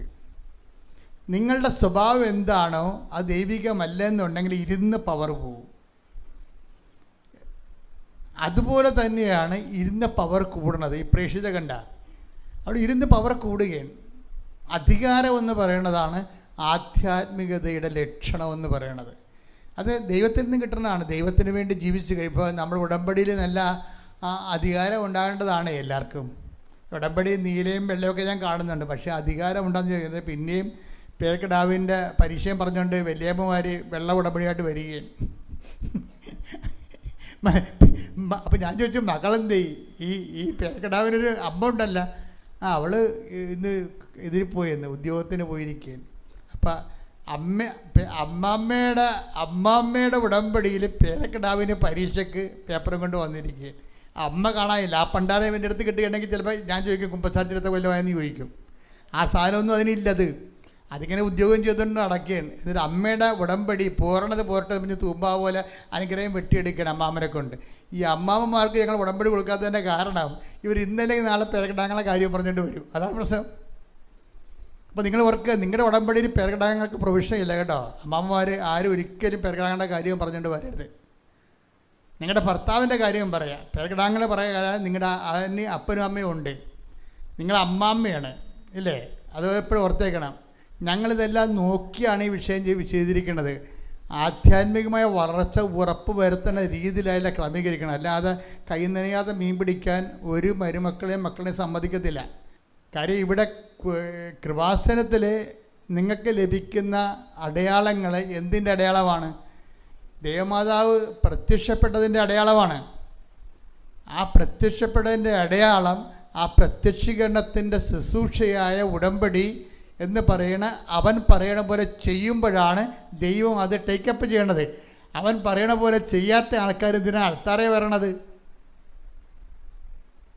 എപ്പോഴും നമ്മൾ ഓർത്തേക്കണം, ആൾത്താരെ നിങ്ങളെ കൊണ്ടുവരുന്നുണ്ട് ആൾക്കാരെ. ഞാൻ എൻ്റെ അകത്ത് ഒരാളെ മാത്രമേ അംഗീകരിച്ചിട്ടുള്ളൂ, ക്യാൻസർ രോഗികളാണ്. ക്യാൻസർ 4th സ്റ്റേജ് ആണെങ്കിൽ ഭാര്യയുടെ ഉടമ്പടിയിൽ ആൾത്താരെ വരാം.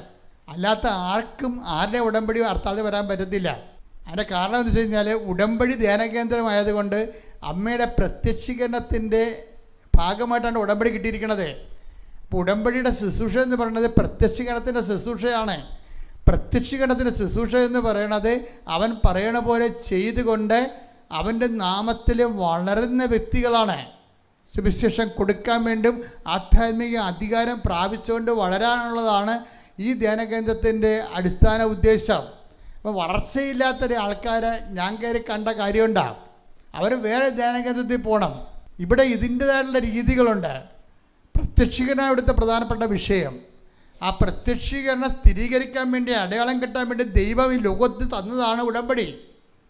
ആ ഉടമ്പടി എന്ന് പറയുന്നത് ദൈവം മനുഷ്യരാശിക്ക് നൽകിയിട്ടുള്ള 8850 വാഗ്ദാനങ്ങൾ പ്രാപിക്കുന്നതിന് വേണ്ടിയുള്ള ദൈവിക സംവിധാനമാണ് ഉടമ്പടി.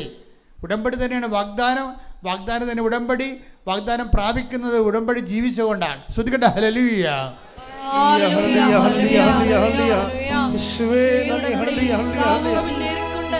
വാഗ്ദാനങ്ങൾ പ്രാപിക്കുവാൻ ഈ ആരാധനയിലൂടെ ഞങ്ങളെ തിരഞ്ഞെടുത്ത് അഭിഷേകം ചെയ്യണമേ. ഹല്ലേലൂയ. മഹത്വം മഹത്വം. ആരാധന ദേവിതാവേ നന്ദി. ദേവിതാവേ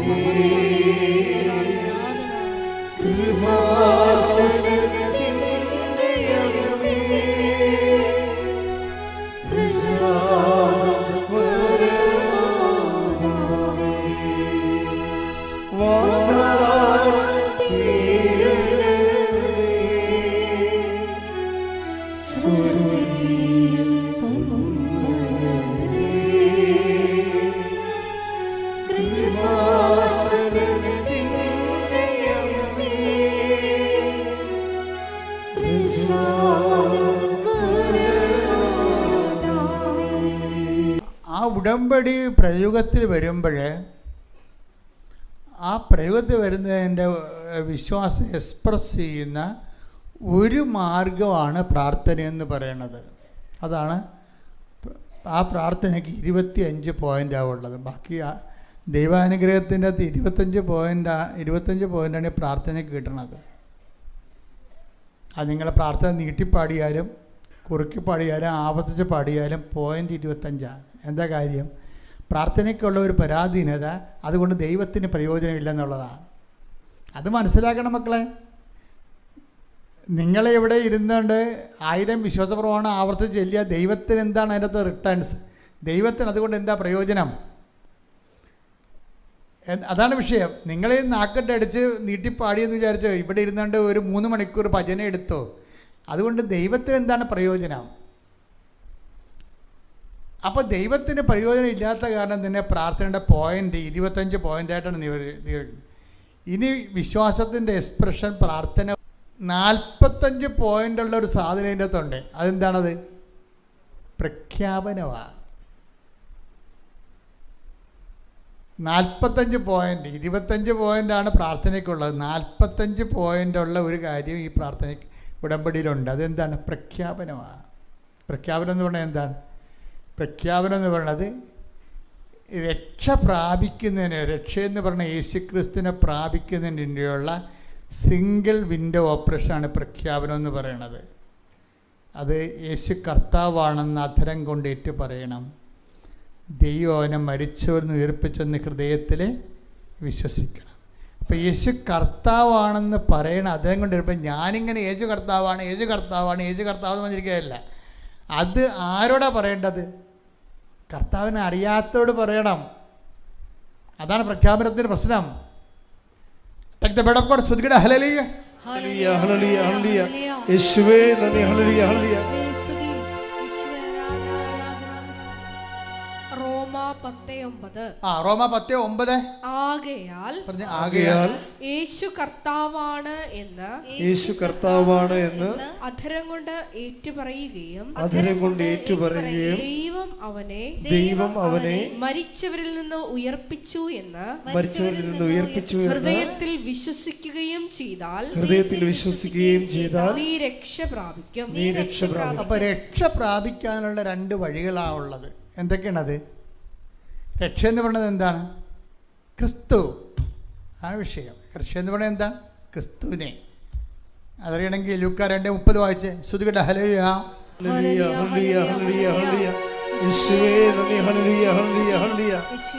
എന്തെന്നാൽ സകല ജനതകൾക്കും വേണ്ടി അങ്ങ് ഒരുക്കിയിരിക്കുന്ന രക്ഷ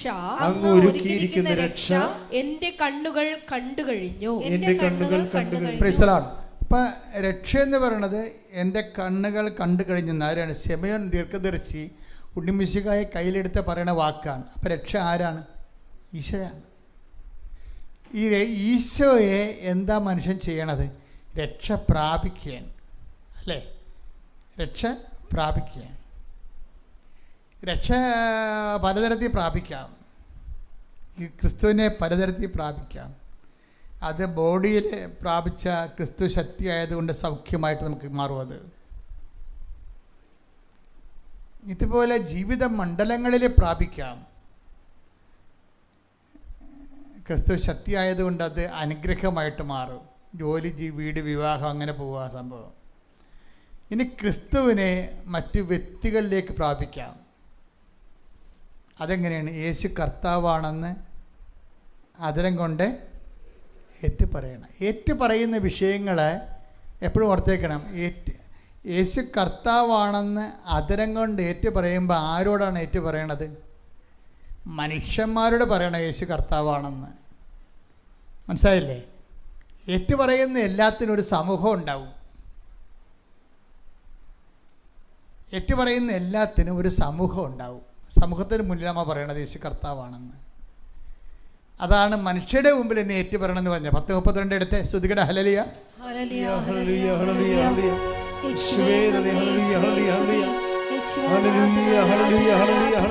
മത്തായി 10:32. മനുഷ്യരുടെ മുമ്പിൽ എന്നെ ഏറ്റുപറയുന്നവനെ എന്റെ സ്വർഗ്ഗസ്ഥനായ പിതാവിന്റെ മുമ്പിൽ ഞാനും ഏറ്റുപറയും. അപ്പൊ ഏറ്റുപറച്ചിൽ മനസ്സിലായില്ലേ? റോമ 10:9 രക്ഷ പ്രാപിക്കാൻ വേണ്ടിയുള്ള ഫോർമുല ഏറ്റുപറച്ചിലാണ്. എന്താണ് ഏറ്റുപറയേണ്ടത്? യേശു ഇപ്പം മത്തായി 10:12-32 പറയണത് എന്താ പറയണത്? മനുഷ്യരുടെ മുമ്പിൽ എന്നെ ഏറ്റുപറയണമെന്നാണ് പറയണത്. പക്ഷേ മനുഷ്യ മുമ്പിൽ എന്നെ ഏറ്റുപറയണ എന്താണ് ഏറ്റുപറയേണ്ടത്? യേശു കർത്താവാണെന്ന് ഏറ്റുപറയണം. അതാണ് വിഷയം. യേശു കർത്താവാണെന്ന് ഏറ്റുപറയണം. യേശു കർത്താവാണെന്ന് ഏറ്റുപറയണമെങ്കിൽ അധികാരം വേണം. യേശു കർത്താവാണെന്ന് പറയണം. ഇപ്പം ക്യാൻസർ അല്ല കർത്താവ്, യേശുവാണ് കർത്താവ്. നിൻ്റെ കുഞ്ഞ് ആശുപത്രി കിടക്കേണ്ട വെൻറ്റിലേറ്ററല്ലേ? ഇനി നിങ്ങൾക്ക് വേണമെങ്കിൽ വേറെ ആശുപത്രി കൊണ്ടുപോകാം, അല്ലെങ്കിൽ ബന്ധുക്കളെ അറിയിക്കാമെന്ന് ഡോക്ടർ പറയും. അപ്പം ആത്മാവിൽ പറയും നമ്മൾ എന്താണ്? ഡോക്ടറല്ല കർത്താവ്, യേശുവാണ് കർത്താവ്. അവരവിടനെ അമ്മ പോയി കൈയും പിരിച്ച് നിൽക്കണ കാണാം നിത്യാരാധന ആശുപത്രിയിൽ. കർത്താവേ നീയല്ലേ കർത്താവ്? നീയാണ് കർത്താവ്, ഞാൻ എൻ്റെ ഭർത്താവിന് വേണ്ടി നിന്ന് കൈ പിടിച്ച് എങ്ങനെ കൊണ്ടുവന്നു അതുപോലെ ഞാൻ തിരിച്ചു കൊണ്ടുപോകും നിൻ്റെ നാമത്തിലെന്ന്. അത് പ്രഖ്യാപനമാണത്. ഇങ്ങനെ അധികാരം കിട്ടിയാണ് നമ്മൾ വളരണത്. അല്ല നക്കാപ്പിച്ച ദൈവത്തിൻ്റെ അനുഗ്രഹം അടത്തിയിട്ടല്ല വളരണത്. ഓരോ വചനവും നിറവേറ്റിക്കൊണ്ട് പ്രഖ്യാപിച്ചുകൊണ്ട് യേശു കർത്താവാണെന്ന് ഏറ്റുപറഞ്ഞുകൊണ്ടാണ് നമ്മൾ ഉടമ്പടിയിൽ വളരണത്. വളർച്ച പ്രാപിക്കുന്ന അനുപാതികമായിട്ട് അധികാരം കൂടിക്കൊണ്ടേ. അതാണ് ഈശോ നൽകുന്ന ഏറ്റവും നല്ല സംഭവം അത് തന്നെയാണ്. എന്താ ഞാൻ നിങ്ങൾക്ക് കണ്ട അവയൊന്നും എടുത്തേ, മത്തായി 10:1 എടുത്തേ. ശ്രുതികട ഹല്ലേലൂയ ഹല്ലേലൂയ ഹല്ലേലൂയ ഹല്ലേലൂയ ഹല്ലേലൂയ യേശുവേ നന്ദി. ഹല്ലേലൂയ ഹല്ലേലൂയ. മത്തായി 10:1 അവൻ തന്റെ 12 ശിഷ്യന്മാരെ വിളിച്ച് അശുദ്ധാത്മാക്കളെ ബഹിഷ്കരിക്കാനും എല്ലാ രോഗങ്ങളും വ്യാധികളും സുഖപ്പെടുത്താനും അവർക്ക് അധികാരം നൽകി. കണ്ടാ, ഈശോ നൽകുന്നൊരു സംഭവമാണ് അധികാരം. നിങ്ങൾ ക്രിസ്തുവിൽ വളരുന്ന അനുസരിച്ച് കൊണ്ട് അധികാരം കിട്ടിക്കൊണ്ടേയിരിക്കും. എന്തിനാണ്?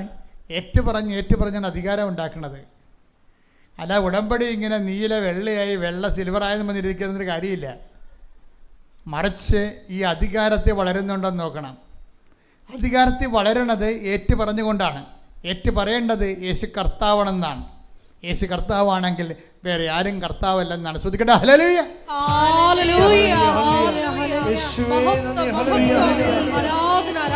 നിങ്ങൾ ഈ പത്രം കൊടുക്കുന്നവർക്ക് എന്തുകൊണ്ടാണ് ഈ അധികാരം കിട്ടിക്കൊണ്ടേയിരിക്കണത്?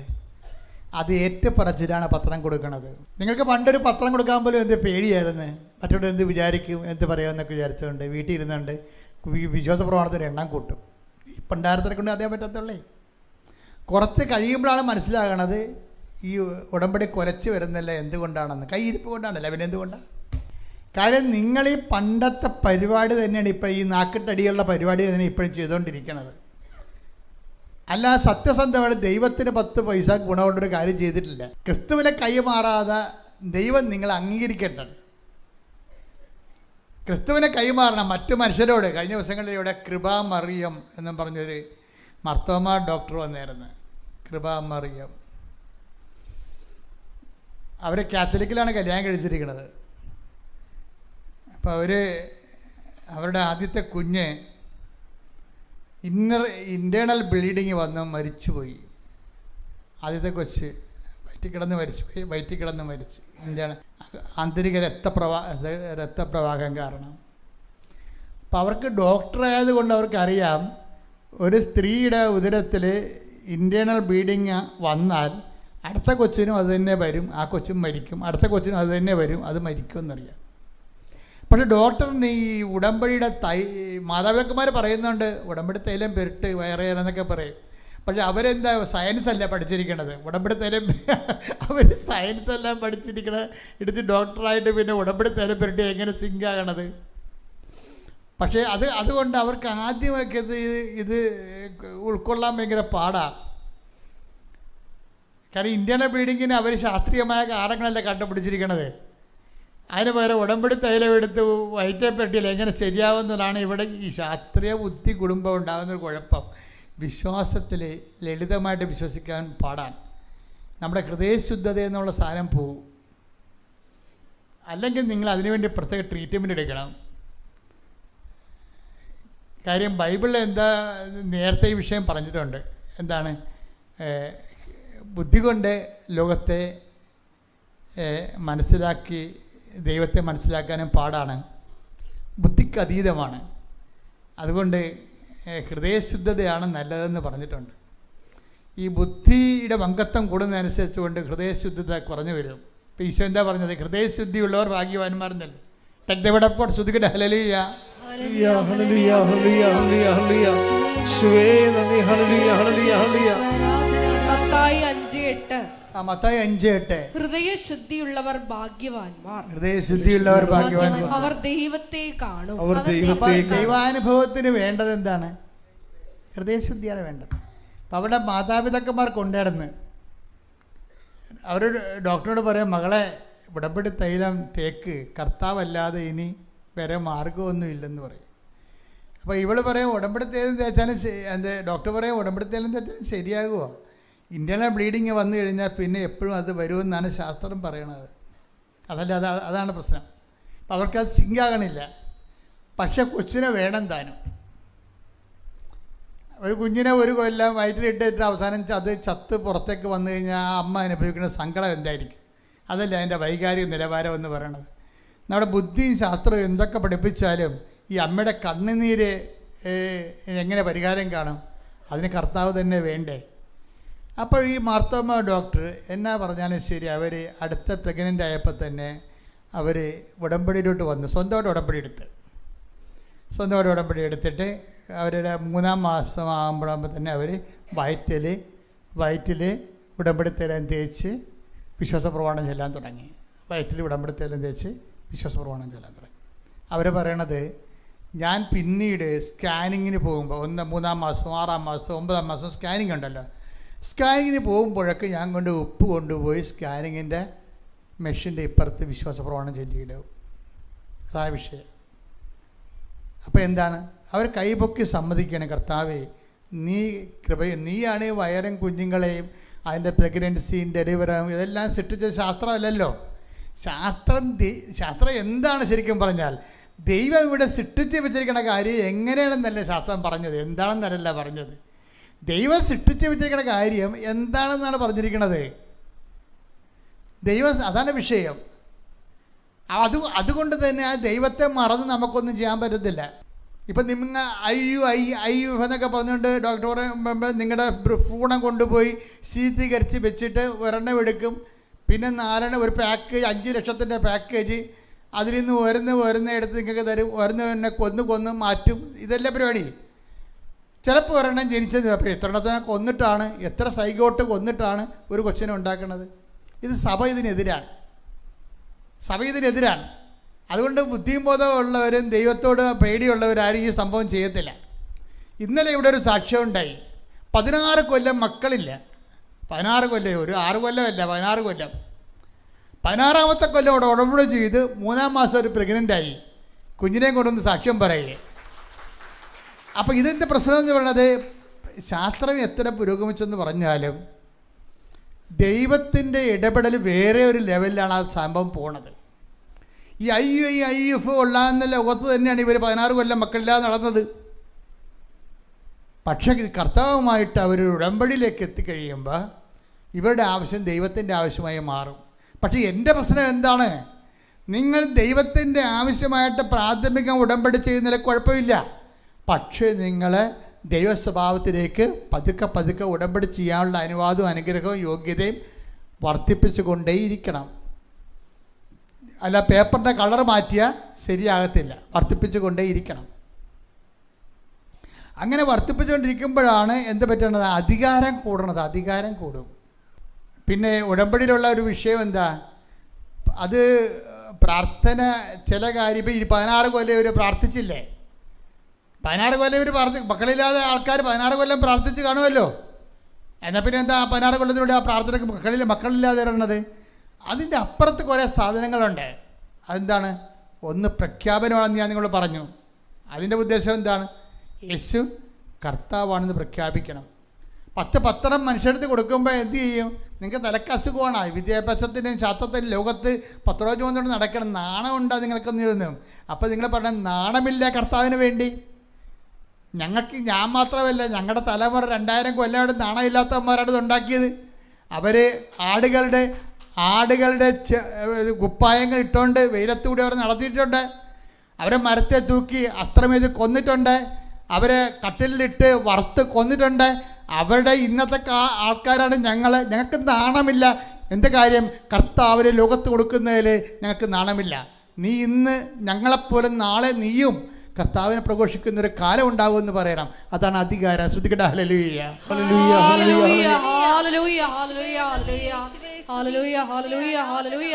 യേശു കർത്താവാണെന്ന് ലോകത്തോട് പ്രഘോഷിക്കുവാൻ ഈ ആരാധനയിലൂടെ ഞങ്ങൾക്ക് പ്രത്യേക അഭിഷേകം നൽകണമേ. വിശുദ്ധ പരമദിവ്യകാരുണ്യത്തിന് ആരാധനയും സ്തുതിയും പുകഴ്ചയും. എൻ്റെ മക്കളെ, റോമ 10:9 അനുസരിച്ച് കൊണ്ട് ഏറ്റുപറച്ചിലാണ്. എന്താണ്?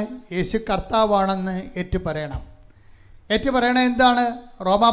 മത്തായി 10:32 അനുസരിച്ച് കൊണ്ട് മനുഷ്യരുടെ മുമ്പിൽ ഏറ്റു പറയണം. അല്ല വീട്ടിൽ അടുക്കളയിൽ കുത്തിരുന്ന് ഏറ്റു പറയണ കാര്യമല്ല ഇത്. അടുക്കളയിൽ കുത്തിരുന്ന് നമുക്ക് 1000 പ്രാവശ്യം വിശ്വാസ പ്രമാണം ചെല്ലാം. പക്ഷേ നീ ഒരു കൊല്ലം ചൊല്ലിയാൽ 25 പോയിൻ്റ് കിട്ടത്തുള്ളൂ. എന്താ കാര്യം? ഏറ്റുപറച്ചിലില്ല അതിൻ്റെ അകത്ത്. ഏറ്റു പറയണേ പുറത്തോട്ടിറങ്ങണം. ഏറ്റു പറയണമെങ്കിൽ മനുഷ്യരുടെ മുമ്പിൽ പോകണം. ഏറ്റു പറയണമെങ്കിൽ മനുഷ്യരുടെ മുമ്പിൽ നിന്ന് കിട്ടണ അപമാനങ്ങളൊക്കെ ഏൽക്കേണ്ടി വരും. ചിലപ്പോൾ കിട്ടും, ചിലപ്പോൾ കിട്ടത്തില്ല. പക്ഷെ അതിൻ്റെ പോയിൻ്റ് എത്തിയുണ്ട് 45 പോയിൻ്റാണ്. 45 ഏറ്റുപറച്ചിൽ 45 പോയിൻ്റാണ്. ഈ ഉടമ്പടി എന്തുകൊണ്ടാണ് കത്തി നിൽക്കുന്നത്? ഓരോ ദിവസവും പുതിയ സാക്ഷ്യങ്ങളുമായിട്ട് ഇത് മുന്നേറാൻ കാര്യം എന്താണ്? പുതിയ ആൾക്കാർ ഇൻവെസ്റ്റ് ചെയ്യുന്ന ഒരു ഇടിവെട്ട് പാർട്ടിയാണ് വരണം ഇപ്പം. അതായത് നിങ്ങൾക്കറിയാമല്ലേ, മാർത്തോമാ സഭയിൽ ബൈബിൾ അല്ലാതെ അവർ വേറെ ഒന്നും അംഗീകരിക്കത്തില്ല. അതുകൊണ്ട് തന്നെയാണ് ആ ഒരു പാരമ്പര്യത്തിൽ നിന്ന് വന്നിട്ട് ഇന്ന് അവർ ഉടമ്പടിയിലേക്ക് വന്നിട്ട് ഉടമ്പടിയുടെ മുഴുവനും അനുധാരികളെ അവർ നിവർത്തിയാക്കിയിട്ട് അവർ രണ്ടാമത്തെ കുഞ്ഞിനെയും പ്രസവിച്ച് കർത്താവിന് സാക്ഷ്യം പറഞ്ഞുകൊണ്ട് ഒരു ഡോക്ടർ വരുമ്പോൾ അതിൻ്റെ പിന്നിലുള്ളത് എന്താണ്? പ്രയോഗമാണുള്ളത്. അപ്പോൾ വിശ്വാസത്തിന് ഏറ്റുപറച്ചിൽ പോലെ തന്നെ മൂന്നാമത്തൊരു ഘടകമുണ്ട് വിശ്വാസത്തിൻ്റെ എക്സ്പ്രഷൻസിലെ. ഒന്നെന്താണ്? ആദ്യത്തേത് എന്താണ്? പ്രാർത്ഥന. അത് നമ്മളെല്ലാവരും ചെയ്യണതാണ്. 25% പോയിൻ്റാണ് അതിനുള്ളത്. രണ്ടാമത്തെ എന്താണ്? പ്രഖ്യാപനം. അതിന് 45%ആണ്. എന്താണത്? യേശു കർത്താവാണെന്ന് മനുഷ്യരുടെ മുമ്പിൽ ഏറ്റുപറയുക. അതിൻ്റെ അകത്ത് പ്രസംഗമുണ്ട്, ഏറ്റുപറച്ചിലുണ്ട്. ഈ മാർത്തോമാ ഡോക്ടർ പറഞ്ഞ എന്താ? പള്ളിയിൽ പോയിട്ട് അവിടെ ഞാൻ ചെല്ലുമ്പോൾ കുറച്ച് പത്രം അവിടെ ആ പള്ളി കെട്ടുകെട്ടാണ്ടിരിക്കുകയാണ്. ഞാൻ അതെല്ലാം എടുത്ത് പള്ളിക്ക് ചുറ്റും നടന്ന് എല്ലാവർക്കും വിതരണം ചെയ്തിട്ട് ഈശോനെക്കുറിച്ച് പറഞ്ഞുകൊണ്ടിരുന്നെന്ന് അവരോട്. അതാണ് ഏറ്റുപറച്ചിലെന്ന് പറയണത്. അത് നിങ്ങളുടെ അടുക്കളയെ മൂലയ്ക്ക് ഇട്ടത്തിരുന്നുണ്ട് ഈ പിച്ചിമ്പയും പറഞ്ഞ പോലെ പ്രാർത്ഥിച്ചുകൊണ്ടിരിക്കുന്ന പരിപാടിയല്ല. ഈ സംഭവം ഇറങ്ങി പ്രവർത്തിച്ച് പുറത്തുള്ളവർക്ക് കർത്താവിൻ്റെ മുമ്പിൽ വിശ്വാസ പ്രഖ്യാപനം നടത്തുകയാണ് യേശു കർത്താവാണെന്ന്. ഉടമ്പടി ഇല്ലായിരുന്നെങ്കിൽ ഇങ്ങനെ ഒരു ഡോക്ടർ ഈ ഒരു വിശ്വാസത്തിലേക്ക് ഈ രീതി വരുവാ? ഒരിക്കലും വരത്തില്ല. ഇത്ര ഒത്തിരി പേര് ഈ മേഖലകളിൽ ഇപ്പോഴും വിശ്വാസത്തിൽ വളർന്നു വരുന്നുണ്ട്. വിശ്വാസ കൈമാറ്റത്തിലൂടെ വളരുന്നുണ്ട്. അവരുടെ അധികാരം വർദ്ധിച്ചു വരുന്നുണ്ട്. എൻ്റെ മക്കളെ, ഉടമ്പടി ഒരു ടൈം കഴിഞ്ഞാൽ നിങ്ങൾ അറിയാതെ തന്നെ നിങ്ങളുടെ അധികാരം വർദ്ധിക്കുന്നത് കാണാം. മൂന്നാമത്തെ സംഭവം എന്താണ്? ഒന്ന് വിശ്വാസം എക്സ്പ്രഷൻസ്, പ്രാർത്ഥന. That is profession of faith, prayer. രണ്ടാമത്തെ എന്താണ്? പ്രൊക്ലമേഷൻ ഓഫ് ഫെയ്ത്ത്, വിശ്വാസം ഏറ്റുപറയുക. അതിനാ പ്രഖ്യാപനം എന്ന് പറയണത്. മൂന്നാമത്തത് എന്താണ്? Practice of faith. എന്താണത്? വിശ്വാസ പ്രയോഗം. അതാണ് ഉപ്പെന്നൊക്കെ പറയണത്. വിശ്വാസ പ്രയോഗമാണ്. ഇപ്പോൾ ഡോക്ടർ പറഞ്ഞില്ലേ, ഞാൻ സ്കാനിങ് ബോർഡ് ടേബിളിൽ ചെല്ലുന്ന മുമ്പ് തന്നെ, അതിനെ കിടക്കണ മുമ്പ് തന്നെ ഞാൻ, എൻ്റെ കർത്താവേ, ഇനിയെല്ലാം ഞാൻ നിന്നെ ഏൽപ്പിക്കുന്നു, നീ കർത്താവാണെന്ന് ഞാൻ ഏറ്റുപറയുന്നു, ഉപ്പിട്ട് വിശ്വാസപ്രമാണം ചെല്ലും. പ്രയോഗമാണത്. അതാണ് പ്രയോഗം എന്ന് പറയണത്. ഉടമ്പടി പ്രയോഗങ്ങൾ കൂടുതലാണ്. ഉടമ്പടി തൈലം എന്തിനുള്ളതാണ്? പ്രയോഗത്തിനുള്ളതാണ്. ഉടമ്പടി ഉപ്പ് എന്തിനാണ്? വിശ്വാസ പ്രയോഗത്തിനുള്ളതാണ്. നമ്മുടെ കൂദാശകളെല്ലാം ഇത് ഫോളോ ചെയ്യുന്നുണ്ട്. ശരിക്കും ദൈവശാസ്ത്രത്തിൽ ഇതിന് വസ്തുവും ട്യൂബവും എന്ന് പറയും. എല്ലാ കൂദാശകൾക്കും വസ്തുവുണ്ട്. ചെയ്യാനുള്ളതാണ് വസ്തു, ചെല്ലാനുള്ളതാണ് രൂപം എന്ന് പറയണത്. ഉപ്പ് ഇടുമ്പോൾ അത് വസ്തുവാണ്. ഉപ്പിട്ടിട്ട് നമ്മൾ ചെല്ലണത് എന്താണ്? അതിൻ്റെ രൂപം എന്താ? വിശ്വാസപ്രമാണമാണ്. അതെന്താ? വിശ്വാസപ്രമാണത്തിൻ്റെ ജിസ്റ്റ് എന്താണ്? യേശു കർത്താവാണ്. അതാണ് നമ്മൾ പറയണത്. യേശു കർത്താവെന്ന് പറയുന്നതിൻ്റെ ബ്രോഡർ ഫോമാണ്, വലിയ ഫോമാണ് വിശ്വാസപ്രമാണം. അല്ല, വിശ്വാസപ്രമാണം ചൊല്ലി തീർക്കരുത്. വിശ്വാസപ്രഖ്യാപനം അത് പ്രഖ്യാപനമാണ്. ഓരോ വിശ്വാസപ്രമാണം ചെല്ലുമ്പോഴും പറയുമ്പോഴും നമ്മുടെ മനസ്സിൽ പറയണം എന്താണ്? യേശു കർത്താവാണ്, യേശു കർത്താവാണ്. ആ പ്രയോഗമാണ്. ഇപ്പം തന്നെ നമ്മൾ ആദ്യം കണ്ട കൊച്ചിൻ്റെ പേരെന്നാ? ബിജി സാബു അല്ലേ? ഇടയ്ക്ക് വെച്ച് നിന്ന് പോയില്ലേ അത്? ബിജു സാബുവിൻ്റെ പ്രശ്നം എന്താണ്? ഭർത്താവിന് അറ്റാക്കാണ്. അവിടെ വീട് ചെളിക്കുണ്ടി കിടക്കുകയാണ്. ഒരു നെഞ്ചുവേദന വന്നാൽ കയറി 50 മീറ്റർ മറ്റേ മുകളിൽ ചെന്നിട്ട് വേണം ഒരു വണ്ടി കിട്ടുക. അത് നടക്കത്തില്ല. ഒരു പ്രാവശ്യം കയറിയത് ദൈവത്തിന്, അവൾ പറയുന്നത് ദൈവം കയ്യിലെടുത്തുകൊണ്ട് മാത്രം മലമുകളിൽ ചെന്ന് റോഡിൽ കയറിയതാണെന്ന്. അപ്പോൾ ഇനി സഹിക്കാൻ പറ്റത്തില്ല. അപ്പോൾ അവളെന്ത് ചെയ്ത്, അവൾ ആ ഉപ്പ് കൊണ്ടുപോയി ആ ചതുപ്പിലിട്ട്, അമ്മേ ഇവിടുന്ന് ഞങ്ങളെ കൊണ്ടുപോകണമെന്ന് പറഞ്ഞു. എന്നൊരു വിശ്വപ്രമാണം ചൊല്ലും. ആ സ്ഥലത്ത് മുഴുവനും ഉപ്പ് തളിച്ചിട്ട് വിശ്വപ്രമാണം ചൊല്ലും, അമ്മേ ജീവിക്കാൻ മാർഗ്ഗം, ഇവിടെ കിടന്ന് ഞങ്ങളെ ഇല്ലായ്മയായി പോവും, ഞങ്ങളെ കൊണ്ടുപോകണമെന്ന് പറയും. അപ്പോൾ എത്രയോ വർഷമായി അവരവിടെ ജീവിക്കണത്. ഇപ്പോൾ ഉടമ്പടി എടുത്തപ്പോൾ എന്ത് പറ്റി? പിറ്റേ ആഴ്ച ആ സാധനം വിറ്റുപോയി. വിറ്റുപോയിട്ട് അവർ സന്തോഷത്തോടെ പറയുന്ന വേറൊരു കാര്യമുണ്ട്, അമ്മ ഞങ്ങൾക്ക് റോഡിൻ്റെ അരികിലൊരു സ്ഥലം തന്നെന്ന് പറയും. അമ്മ ഞങ്ങൾക്ക് റോഡിൻ്റെ അരികിലൊരു സ്ഥലം തന്ന്, സമാധാനമായി, ഇനിയിപ്പോൾ കയറി വരേണ്ട സമയം എടുക്കത്തില്ലല്ലോ. പിന്നെ എൻ്റെ ഒരു ബന്ധുവിന് വീടില്ലായിരുന്നു, അപ്പോൾ എനിക്കും വീട് ഇല്ലാതിരിക്കുകയായിരുന്നു. അപ്പോൾ വീടില്ലാത്തതിൻ്റെ വേദന എനിക്കറിയാം. അപ്പോൾ ഞങ്ങൾ വിറ്റ കാശിനകത്ത് കുറച്ച് അവർക്ക് കൊടുത്ത് അവർക്കും വീട് സ്ഥലവും ആയെന്ന് പറഞ്ഞു. അപ്പോൾ അതിൻ്റെ സന്തോഷത്തോടെയാണ് അവർ പറയണത്. അതാണ് തന്നെ അത് പറയണത്, ഒരു സന്തോഷത്തോടെയാണ്. അവർ വളർന്ന്, ശരിക്കും ഉടമ്പടിയിൽ വളർന്നു. വീടില്ലാത്തതിൻ്റെ വേദന നമുക്കറിയാമല്ലോ. അപ്പം അതുകൊണ്ട് അവർക്ക് വീട് സ്ഥലമില്ലാഞ്ഞ കാരണം ഇതിനൊന്ന് കുറേ കാശ് അവർക്ക് കൊടുത്ത് അവർക്കും വീട് സ്ഥലവുമായി. അമ്മ ഞങ്ങൾക്ക് റോഡ് സൈഡിലൊരു സ്ഥലവും തന്നു. എന്നിട്ട് ഞങ്ങളവിടെ വെള്ളം കുഴിക്കാൻ വേണ്ടി നോക്കിയപ്പോൾ 500 അടി കുഴിച്ചിട്ടും വെള്ളം കിട്ടിയില്ല. മലയല്ലേ ഇത്, നമ്മളെ പോലെ തീരദേശത്തെ പോലെ അല്ല, 6 അടിയിൽ വെള്ളമില്ലല്ലോ. തീരദേശത്ത് ചാവടക്കാൻ പോലും എന്ത് പാടാ, 3 അടി കുഴിക്കുമ്പോൾ തന്നെ വെള്ളം വരും. അപ്പം ഞാൻ ഇരുന്ന പള്ളികളിലൊക്കെ ഭയങ്കര കഷ്ടപ്പെടായിരുന്നു. ഇങ്ങനെ പിണം വെച്ചിട്ട് കോരിപ്പറ്റിക്കും കുഴിയിൽ നിന്ന് വെള്ളം. അപ്പോൾ അതുവരെ അച്ഛൻ ഇങ്ങനെ പ്രാർത്ഥിച്ചുകൊണ്ട് നിൽക്കും. ഈ കുഴിയിലെ വെള്ളം മുഴുവനും വർഷകാലത്തെ നമ്മൾ മഴയത്ത് അടക്കാൻ ചെല്ലുമ്പോൾ ബക്കറ്റ് വെച്ച് കോരിപ്പറ്റിക്കും. ചിലപ്പോൾ അരമണിക്കൂറൊക്കെ എടുക്കും. നല്ല വെള്ളമാണ്, എല്ലായിടത്തും വെള്ളമല്ലേ. പക്ഷേ അവിടെ ഹൈ റേഞ്ചിലൊക്കെ ഉണ്ടാകുന്നൊരു കുഴപ്പം വെച്ചാൽ 500 അടി താത്തിയിട്ടും വെള്ളമില്ല, പാറപ്പൊടി തന്നെയാണ് വരുന്നത്. അപ്പോൾ അവർക്ക് പെട്ടെന്നൊരു ചങ്ക് പിടച്ചിൽ വന്ന്, എന്നാലും അവർ വിചാരിച്ചു ഉടമ്പടി ഉപ്പുണ്ടല്ല. അതാണ് വിഷയം. ആ ഹൃദയശുദ്ധത എന്ന് പറഞ്ഞാൽ കണ്ടില്ലേ, 85,000 രൂപ ചിലവായി ഈ ട്യൂബ് കയറ്റിയപ്പോൾ. കുഴക്കിണറിന് വേണ്ടി ട്യൂബ് 500 അടി താഴെ ഇറക്കിയപ്പോൾ 85,000 രൂപ ചിലവായി. പക്ഷെ പാറപ്പൊടിയാണ് മുകളിൽ വരണത്. അപ്പോൾ അവരിട്ടും പോയി, നടക്കത്തില്ല ചേച്ചി എന്ന് പറഞ്ഞു. എന്നിട്ട് അവർ രാത്രി വിളിച്ച് പറഞ്ഞ്, ചേച്ചി ഞങ്ങൾ വന്നിട്ട് ആ പൈപ്പ് ഊരി തരാം. പൈപ്പ് വിട്ടായിരുന്നല്ല, പൈപ്പ് ഊരി നിങ്ങൾ വിറ്റാൽ 85,000 രൂപ ആയിരുന്നു, 40,000 രൂപ പൈപ്പ് വിറ്റാൽ കിട്ടും. ആ ചാപ്റ്റർ ക്ലോസ് ചെയ്യണേന്ന് അവർ പറയണേ, ഇവിടുത്തെ 85,000 രൂപ ചിലവായില്ലേ. അപ്പോൾ ഞങ്ങൾ രാവിലെ വന്നിട്ട് പൈപ്പ് ഊരി തരാം, പൈപ്പ് ഊരി വിറ്റാൽ നിങ്ങൾക്ക് 40,000 രൂപ കിട്ടും. അപ്പോൾ ഇവരത് കേട്ടതും കേൾക്കാത്തതുമായിട്ട് അങ്ങനെ ഇരുന്ന് വെച്ചും ഇവർ ഉടമ്പടി ഉപ്പ് കൊണ്ടുപോയി വിശ്വപ്രമാണത്തിലെ കുഴലിലിട്ട് രാവിലെ പൈപ്പ് ഊരാൻ വന്നപ്പോൾ പൈപ്പിൽ നിന്ന് വെള്ളം വന്നുകൊണ്ടിരിക്കുകയാണ്. അതാ വിഷയം. അത് പ്രയോഗം എന്ന് പറയുന്നതിന് വിശ്വാസ പ്രയോഗം. വിശ്വാസത്തെ നമ്മൾ പ്രാർത്ഥനയുണ്ട്, വിശ്വാസ പ്രഖ്യാപനമുണ്ട്, അത് മനുഷ്യരുടെ മുമ്പിലാണ്. പിന്നെന്താണ് വിശ്വാസ പ്രയോഗം.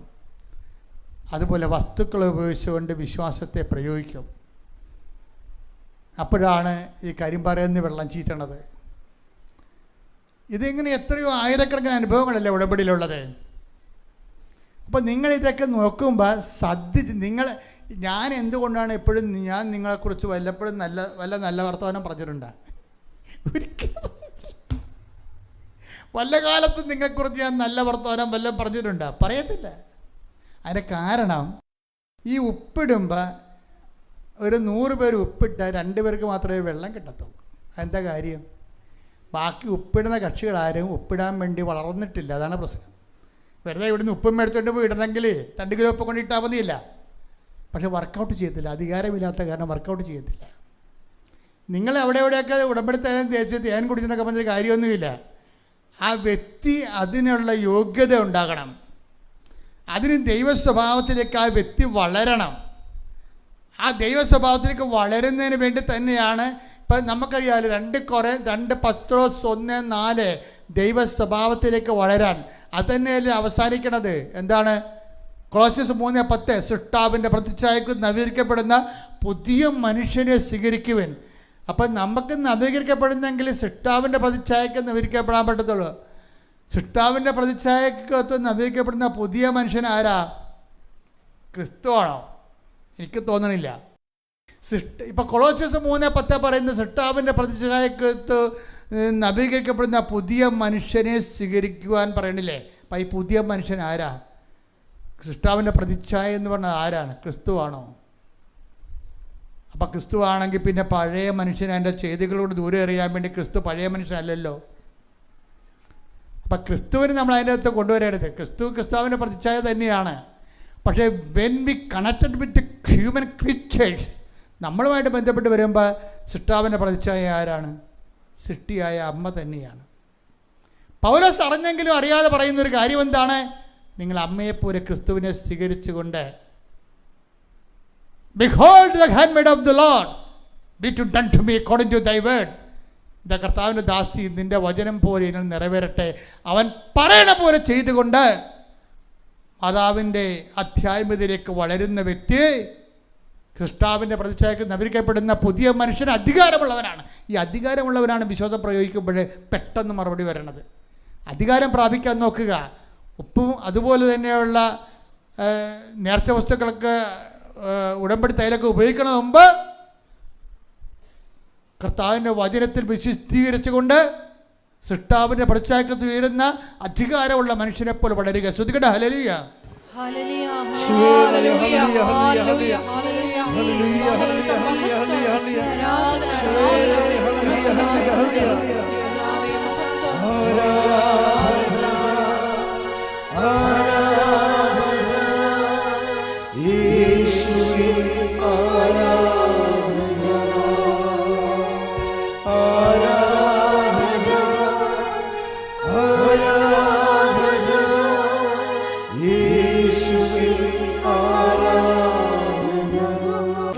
പ്രാർത്ഥിക്കാം. Hallelujah, hallelujah.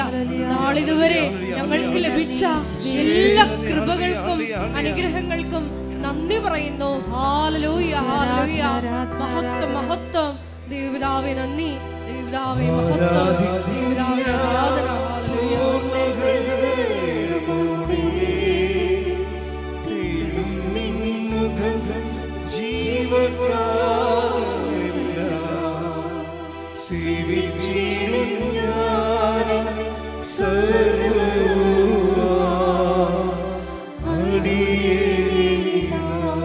സ്തുതിച്ചു പ്രാർത്ഥിക്കാം. Hallelujah, hallelujah.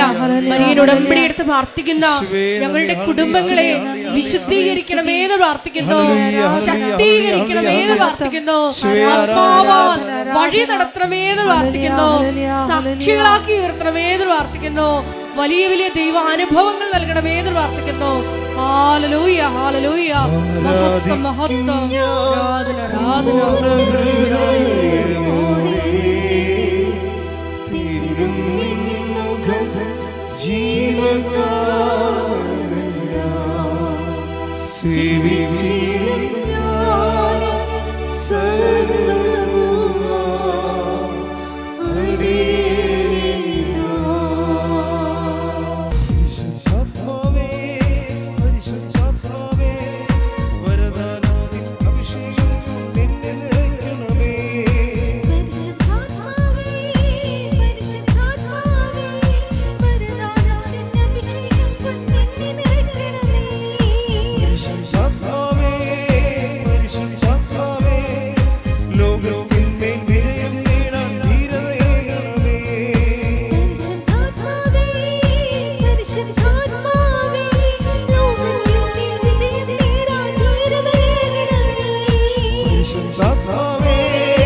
ലോകത്തിന്മേൽ വിജയം നേടാൻ ധീരതയേകണമേ.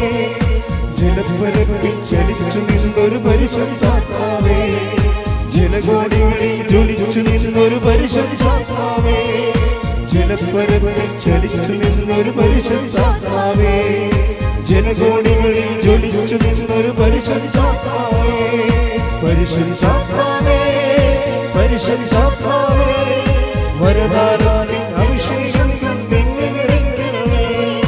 പരിശുദ്ധാത്മാവേ, പരിശുദ്ധാത്മാവേ,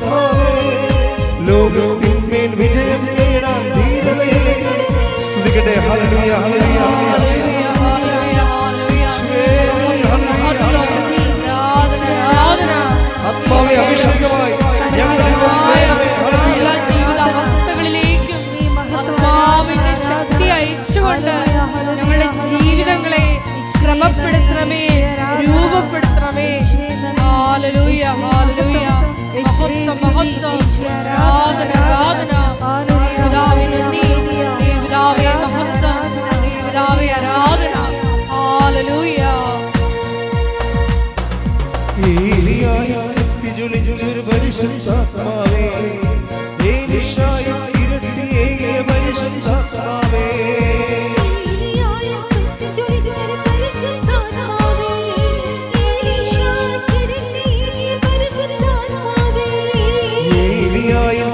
ജ്വലിച്ചൊരു പരിശുദ്ധാത്മാവേ, ഏലീശായിൽ ഇരട്ടിയേകിയ പരിശുദ്ധാത്മാവേ, എല്ലാവരും ചേർന്ന് പാടാം. ഏലിയായിൽ കത്തി ജ്വലിച്ചൊരു പരിശുദ്ധാത്മാവേ, ഏലീശായിൽ ഇരട്ടിയേകിയ പരിശുദ്ധാത്മാവേ, ദാനിയേലിന് ശക്തി പകർന്നൊരു പരിശുദ്ധാത്മാവേ, ദാനിയേലിന് ശക്തി പകർന്ന പരിശുദ്ധാത്മാവേ, എന്റെ ഉള്ളിൽ കവിയും പരിശുദ്ധാത്മാവേ, കരങ്ങൾ ഉയർത്തിയടിച്ച് പരിശുദ്ധാത്മാവേ, പരിശുദ്ധാത്മാവേ, വരദാനത്തിൻ അഭിഷേകത്തിൽ എന്നെ നിറയ്ക്കണമേ, പരിശുദ്ധാത്മാവേ, പരിശുദ്ധാത്മാവേ, ലോകത്തിന്മേൽ വിജയം നേടാൻ ധീരതയെ. കർത്താവ് മക്കളെ അനുഗ്രഹിക്കട്ടെ.